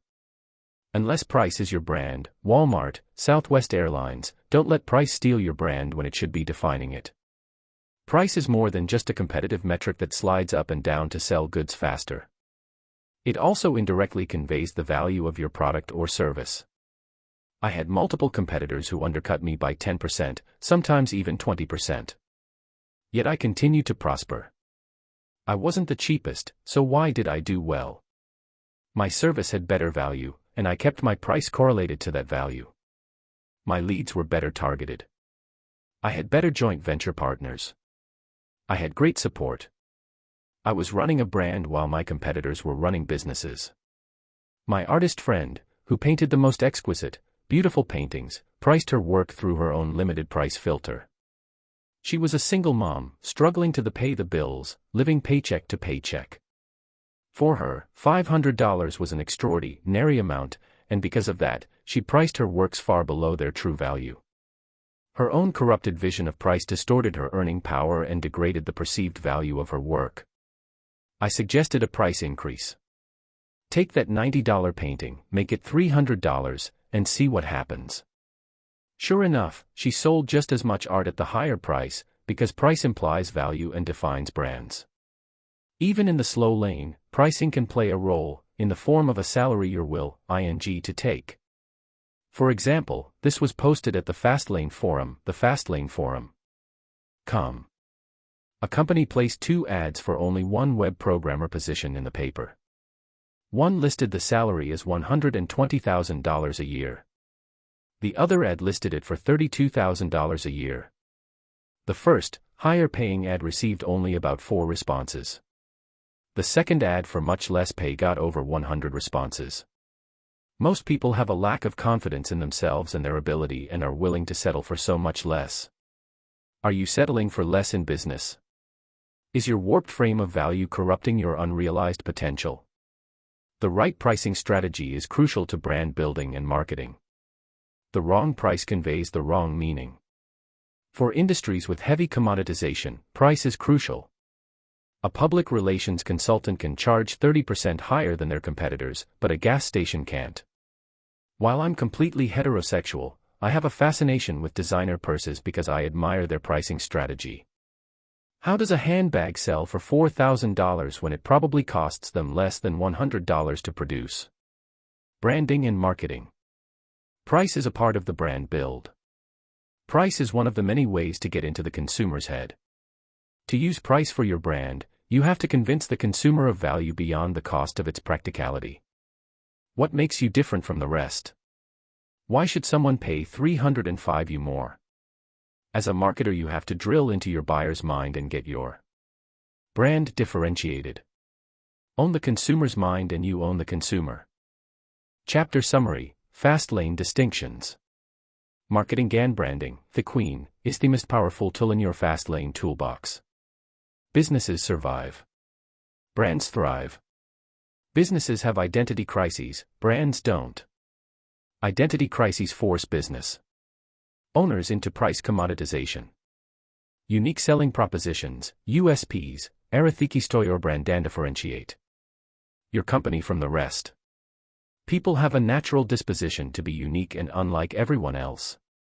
To succeed in marketing, your messages have to break above the advertising clutter or noise. Polarization is a great above-the-noise tool if your product targets a polarized audience, usually politics, minority opinions, and even sports teams. Sex sells and always draws eyeballs. Consumers make buying decisions based on emotions before practicality. If you can arouse emotions in your audience, you will be more likely to convince them to buy. People have a natural disposition to talk about themselves. If you can incorporate interaction into your campaigns, you will have better success. To be unconventional means to first isolate and identify what is conventional. Then doing the opposite, or interrupting that convention. Consumers are selfishly motivated. Always target your messages toward the predisposition of what's in it for me. Features are translated to benefits when I use which positions from producerto. Consumer, identify the feature's advantages, and extrapolate those advantages into a specific result.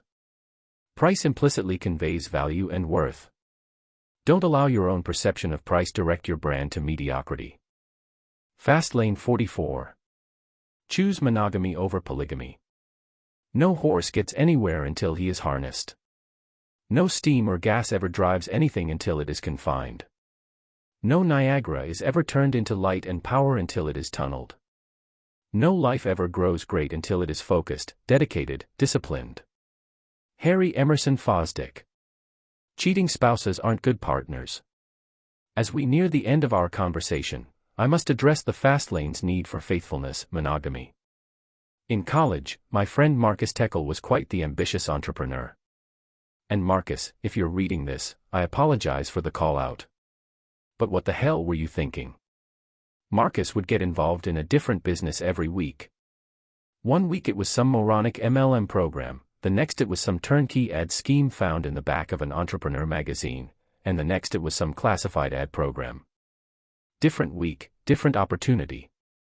My friends eventually coined this opportunity hopping neurosis the Tekel syndrome. The Tekel syndrome is a compulsion to scatter your focus across different projects and opportunities. It's also a symptom of money chasing versus need filling. When you invest your time into 5 different businesses, you become a polygamist opportunist. The idea is to toss as much shit on the wall as possible because something's gotta stick. Something's gotta make me some money. A scattered focus leads to scattered results. Instead of one business that thrives, the polygamist opportunist has 20 businesses that suck. 10 businesses earning $10,000 cumulatively are not better than one business that does it single-handedly. 307 When you segregate your effort among assets, you build weak assets. Weak assets don't do heavy lifting, and they don't build strong pyramids. Weak assets do not generate speed. Weak assets do not scale to multimillion-dollar valuations. Weak assets do not accelerate wealth, they build income to pay the month's bills only to start over again next month. I forayed into polygamy when I started another web business that mimicked the model of my current company. Once launched, the new web business siphoned time away from my core breadwinning company. In effect, I cheated on my spouse and it showed. Time once allocated to my thriving company now went to my infant company. The results were not good, and I had 4 options. 1. Continue cheating on my existing business. 2. Hire someone to manage the existing business. 3. Hire someone to manage the new business. 4. Discontinue the new business. Ultimately, I discontinued the new company, because I reasoned that hiring additional employees would inject management time into my life. Monogamy leads to crazy fun polygamy. Fastlane 45. Put it together, supercharge your wealth plan. Your choices are made in a moment, but their consequences will transcend a lifetime. M.J. DeMarco. Give wealth a supercharger. The journey of 1,000 miles begins with one step. I've spun a lot of information your way and it's time to put it together and take your first step. It's time to unfold your process with concerted action. You now have the necessary psychological and mathematical framework that will give you better probabilities for wealth. To start your Fastlane financial road trip, strap on the FASTLANE SUPERCHARGER, which is an acronym for the Fastlane process. 1. Formula: Fastlane Supercharger. Wealth is a formula and a systematic process of beliefs, choices, actions, and habits that form a lifestyle. Wealth is a process, not an event. 2. Admit: Fastlane Supercharger. Admit that the preordained path to wealth, get rich slow, is fundamentally flawed because of uncontrollable limited leverage, weak mathematics predicated on time. Wealth equals job plus markets. Admit that get rich quick exists. Admit that no plan is not a good plan. Admit that luck is the residue of engagement. 3. Stop and swap: Fastlane Supercharger. Stop following the wrong roadmaps. Stop doing what you've been doing. Stop selling your soul for a weekend. Stop thinking that 401 Burmese chats and mutual funds will make you rich. Swap ineffective roadmaps for the Fastlane roadmap. Swap your allegiances from consumer to producer. 4. Time: Fastlane Supercharger. Time is the king asset of the Fastlane, specifically, free time. Invest in activities that will grant free time. Avoid time thieves, such as parasitic debt that transfigures free time into indentured time. Invest time into a business system that can transform indentured time into free time. Make decisions with time as a key decision factor. 5. Leverage: Fastlane Supercharger. Leverage controllable and unlimited mathematics to create wealth. There is no leverage within the slow lane wealth equation, an equation predicated on time, hourly pay, annual salary, annualized return, years invested. If you can't control the mathematics that predetermine your wealth, nor accelerate them into large numbers, you can't control your financial plan. Leverage is harnessed by a system that does the work for you. 6. Assets and income: Fastlane Supercharger. Wealth is accelerated by exploding income and asset value via a business that can be systemized and eventually sold in a liquidation event. Live below your means but seek to expand your means by focusing on income while simultaneously controlling expenses. Exponential growth of income and asset value, not slashing expenses, creates millionaires. 7. Number: Fastlane Supercharger. What's your number? How much money will you need to live a lifestyle of your choosing? Determine your number, break it down by the penny, and make it real today. Start saving your loose change. Open a brokerage account, and put a chart on your office wall that continually monitors your numbers' progress. Make your dream lifestyle real by posting photos of that lifestyle at your workspace. For example, if you want a cabin on a mountain creek, find a picture of that vision and put it on computer so you have to see it every day. Make your visions of the future real and force them into your psyche so you're constantly reminded. If your dream is a Ferrari, buy a die-cast Ferrari model and put it in your car or on your desk. Make those dreams real and inescapable. 19. Exit: Fastlane Supercharger. Have an exit strategy. Full passivity accomplished by a money system is one Fastlane destination. Money systems are best funded by liquidation events of massive asset values. Know when it's time to liquidate your assets, transforming paper money into real money. Know when it's time to get off the horse and learn to ride a new one. 20. Retire, reward, or repeat, Fastlane Supercharger. After liquidating your assets, retire or repeat. Regardless of which, reward yourself for milestones met everywhere along the journey. Sell your first product. Celebrate. Go to dinner, buy a cigar, drink a beer. Break $100,000 in net worth. Treat yourself to something nice. Book a joint venture deal. Celebrate with an indulgence. Go over $1 million. Take a nice vacation. Break $10 million. Buy a Lamborghini. Ah, sir, we're closing.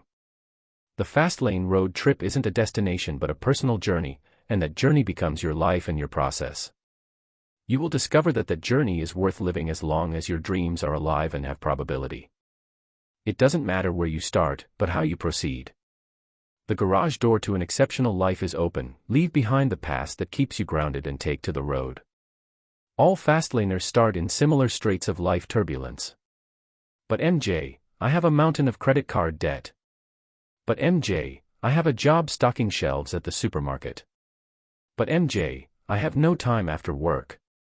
But MJ, my wife hates my business ideas. Beware of the buts, because they do just that. They grind your butt into the couch, doing nothing. Excuses never made anyone rich, and we all have them. Stop being like everyone and start taking action. Make a choice today that can change the course of your life forever.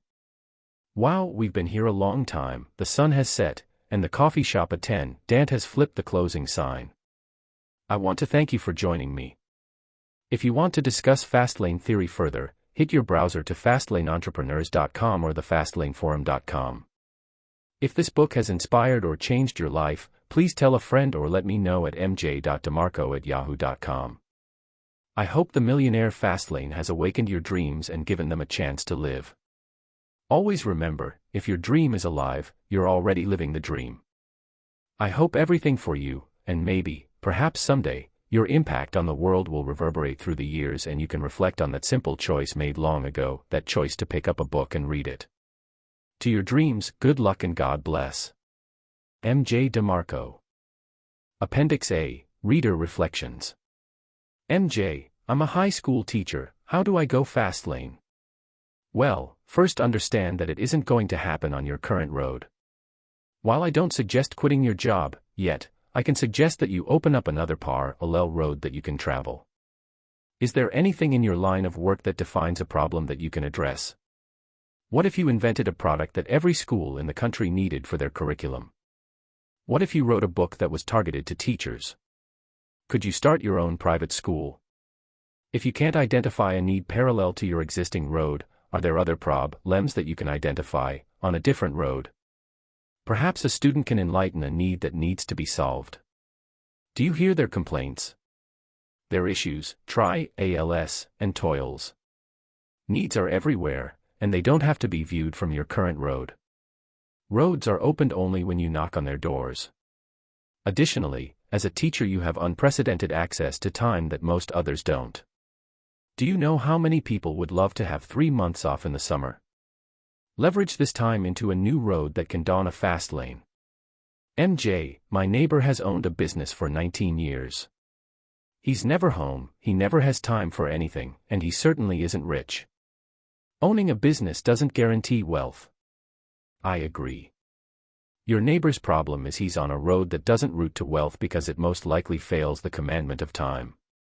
If your business cannot divorce from your time through a money tree seedling, your business may really be a dead-end job. MJ, I currently have $12,000 in debt and am barely making ends meet. Where do I start? Start by understanding the source of that debt. Why does it exist? How did it get 315 there and accumulate $12,000? Your debt accumulation wasn't an event, but a process that happened over many years. You don't just wake up one morning and 316 have $12,000 in debt. Your choices led to your debt, the many choices to buy on credit over paying cash. You chose to buy those hideous clothes in the closet. You chose the fancy car. You chose to run with the Joneses. Or perhaps you live in a house that's just too expensive and you have paid for everyday staples like groceries using your credit card. Escaping credit card debt requires a commitment to process over event, except in the reverse. Repent from the sidewalk and make new choices that are designed to keep your debt from growing, or better, to get it declining. Pay cash for everything. If you can't pay cash, you can't afford it. Second, focus on your income. Face it. You need to make more money. If you owned a business that profited $15,000 every single month, would that debt suddenly seem like such a burden? No, it wouldn't. You'd have it paid off in weeks, not decades. Income is the answer, with a temporary mandate at expense reduction to curb debt growth. Commit to starting a need-based business that you can use to expand income and expose yourself to the Fastlane wealth equation. Yes, you might need to get your hands dirty doing something that most others would find repulsive. You will need to do what most others won't. You either want it badly enough, or not at all. MJ, my wife, and I are traveling two different roads. She is a lifelong slow laner consumed with saving every dime and living a life of frugality, and I am a serial entrepreneur who wants a little more from life. My problem is my serialness hasn't produced any success other than turmoil in my relationship. Has your wife read this book? If so, and she doesn't agree with Fastlane philosophy nor want to participate, you might have tough decisions to make in your future. Your spouse is your lifelong partner, and if your roads don't run parallel, it could be rough riding ahead. Like our choices and their horsepower, relationships also have trajectory. Today's road that diverges 1 degree from your partner's road will be divergent 90 degrees years from now.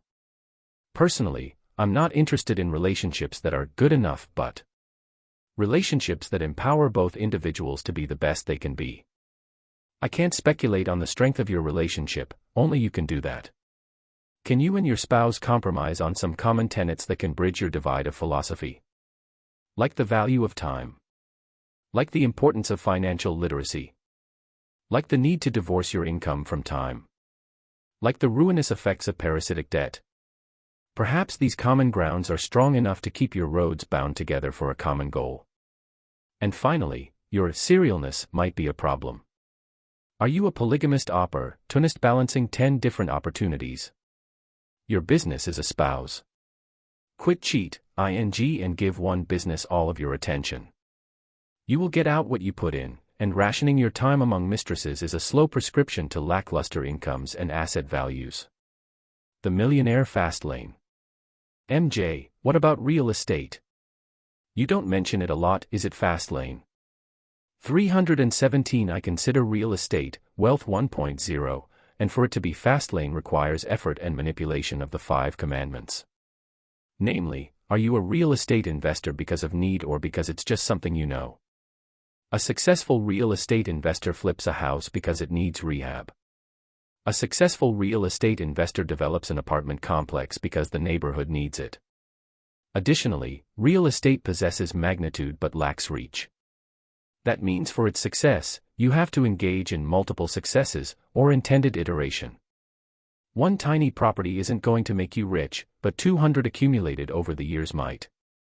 Accumulation doesn't happen in a few short years, but many. I never met a 22-year-old multimillionaire real estate investor simply because it is a slower fast lane with asset values that cannot be manipulated as easily as your own self-created business. Asset value is limited by magnitude, which is why the richest real estate investors are not only older, but they focus on high-dollar properties. You don't see Donald Trump building single-family homes, but high-rises. Magnitude. Real estate possesses an excellent time detachment component that survives time. Only you can determine if real estate is a fast lane road that you want to travel. MJ, are you saying I can't get wealthy working 4 hours a week? Sure you can, because you define freedom within your wealth trinity. If wealth to you is traveling the world with $100 in your wallet and you have a knack for getting by on subterfuge, schemes, shitty once-a-day customer service, barter, and other nefarious practices, go for it. If you feel you can own your life and take care of your family's needs on $1,000 a month, go for it. Were there times when I worked 4 hours a week? Absolutely, and many times less. The difference was, I invested tons of work to get there, and I wasn't earning $1,000 per month, but $100,000 per month. I never met a multi-millionaire who found success investing 4 hours a week from start to finish. It's a one-way street. 4-hour workweeks are fruit from money trees, but money trees cannot grow from 4-hour workweeks. MJ, what about affiliate marketing? Is that Fastlane? I know a few guys who are making good money as affiliate marketers. Affiliate marketing, AM, violates the commandments of entry and control, and if you can subvert those restrictions, it can be Fastlane. Unfortunately, by itself, AM is not Fastlane. Oh, blasphemy. I've been castigated on some affiliate marketing forums for my stance regarding affiliate marketing. Funny how I get labeled the pinhead and those guys spend their days trolling the internet looking to peddle some Fastlaner's product, like mine. Sure, I don't ignore that many affiliate marketers make decent money, likewise, I don't ignore that many lottery winners do too. And yes, there are some career network marketers who are millionaires. My viewpoint is not absolute but about. Appendix A, Reader Reflections. 318 Probabilities. Whenever you violate control, you relinquish control. When an affiliate marketer joins my company and hawks my wares, he gives me control and I leverage weak entry. Whenever you violate entry, you must be exceptional. For every affiliate marketer earning $30,000 a month, there are 300,000 earn, ing less than $100. For every network marketer who earns $50,000 a month, there are 500,000 making less than $100. For every lottery winner who wins $1 million, there are 1 million losers. Probabilities. If you think you can defy probability and be exceptional, go for it. And congratulations. I can think of several exceptional affiliate marketers worth millions. It's not impossible if you have solid process. Experience in non-Fastlane disciplines doesn't mean that the discipline is worthless or to be avoided. I am about mathematics and probabilities, that's why my bread isn't in someone else's basket. Affiliate marketing is a powerful mechanism to grow your business, that's why I advocate creating affiliate programs that the masses will want to join, not joining them. MJ, do you suggest I skip college? It depends on its cost, your maturity, your goals, and its marginal benefits. If you want to be a doctor, engineer, or a nurse, yes, you need school. If you want to invent a product that needs significant engineering, you're probably going to need college. Be careful of education servitude and know that a college education is not a prerequisite to wealth because formal education can sometimes work against you. The velocity of any education varies by its intended purpose and its cost. I went to college and I have no regrets. In other words, I'd go again. MJ, my upline sponsor said you're a dream stealer and that your viewpoint on network marketing is flawed. Great, then keep taking advice from him. Let me know how that goes in 5 years. I have a wife and 2 children to support and I can't afford to quit my job. Where can I find time to go Fastlane? Time isn't the issue, desire and passion are. You are deep in the trap because you have responsibilities. This is how the slow lane wins and keeps you amenable to its plan. To break free, you need to commit and draw from an insatiable passion personal to you and your family. That passion will find you the time, whether it's early mornings, late evenings, or on the weekends. Without burning passion, your desire manifests itself as only interest, and not commitment. Committed Fastlaners build wealth, while interested Fastlaners build excuses. MJ, when you bought your first Lamborghini, did that make you happy? I'm ing about buying a Porsche. Cars and other expensive toys will not make you happy.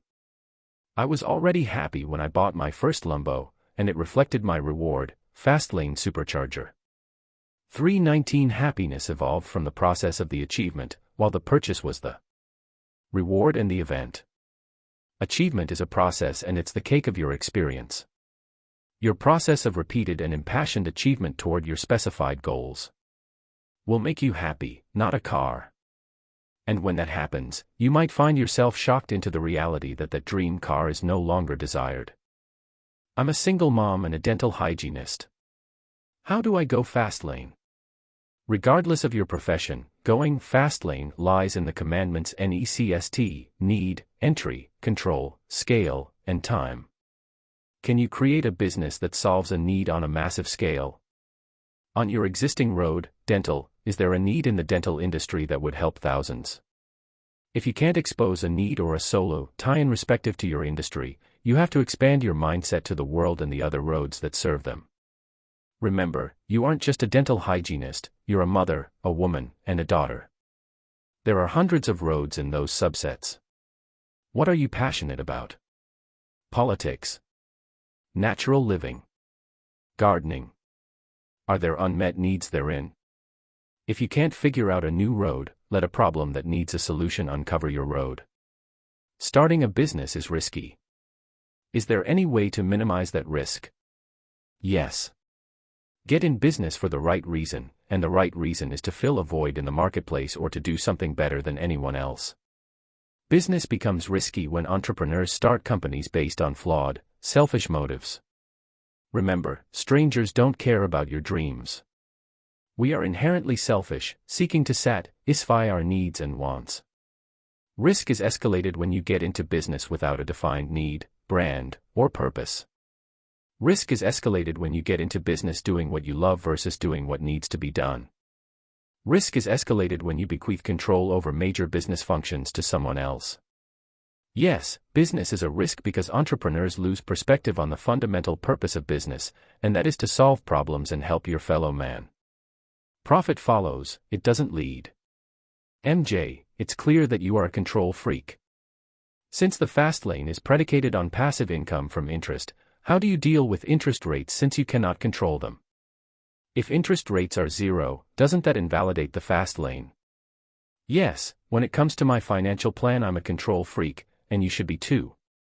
If you aren't in control, then you might become dependent on someone else for your comfort and security. Not for me. Second, I agree that I cannot control interest rates. However, your number, Chapter 37, should be large enough to accommodate variances in interest rates. Even in this low interest rate environment, I still can find safe, predictable 5% returns because I think globally, not locally. If your nest egg number is predicated on a 10% yearly return, you are fooling yourself and will become susceptible to interest rate pains. Set the bar low enough to expect variance. MJ, can't a good mentor be a form of a wealth chauffeur? Mentors are excellent resources if they're sought for guidance and not as personal escorts. I've had the opportunity to mentor some individuals, and a few weren't genuinely interested in hard work or sacrifice, they wanted someone to absorb risk and handhold through the process. Mentorship is not about outsourcing process, but about providing guidance as you forge your own journey. Good mentors are accelerative tailwinds. MJ, aren't you being hypocritical by scourging material extravagance, and yet describing the fast lane by material items like Lamborghinis and big houses? No, because the fast lane isn't about buying stuff but about freedom, and the freedom to afford whatever you want. There's a difference between being impres won by your stuff and buying stuff you can afford. If you can drop $300,000 for a car and not be shackled to the purchase, go for it. MJ, I'm in a rut and can't seem to break free. I stock shelves during the day and wash dishes at night. I can't seem to make headway. Change starts with your beliefs, because they dictate your future choices. If you want to make headway, you have to believe you can make headway. You have to choose to start your process, and that starts with a simple choice. Start making better choices, and your first choice should be an analysis of your past choices. Why are you where you are? What has been treasonous to your life that has put you at a stainless steel sink washing dishes? Second, you need to personally reflect on how you can help others within your talents. If you lack talent, you need to acquire it. You can become an expert at anything with enough study and application. This is fact. Unfortunately, such dedication comes with a price, and it often involves turning off the TV and making a sacrifice of immediate pleasures in lieu of a more favorable future. I don't care if you're scrubbing toilets, if you solve the needs of many, you will solve the needs of one. And that one person That one person is you.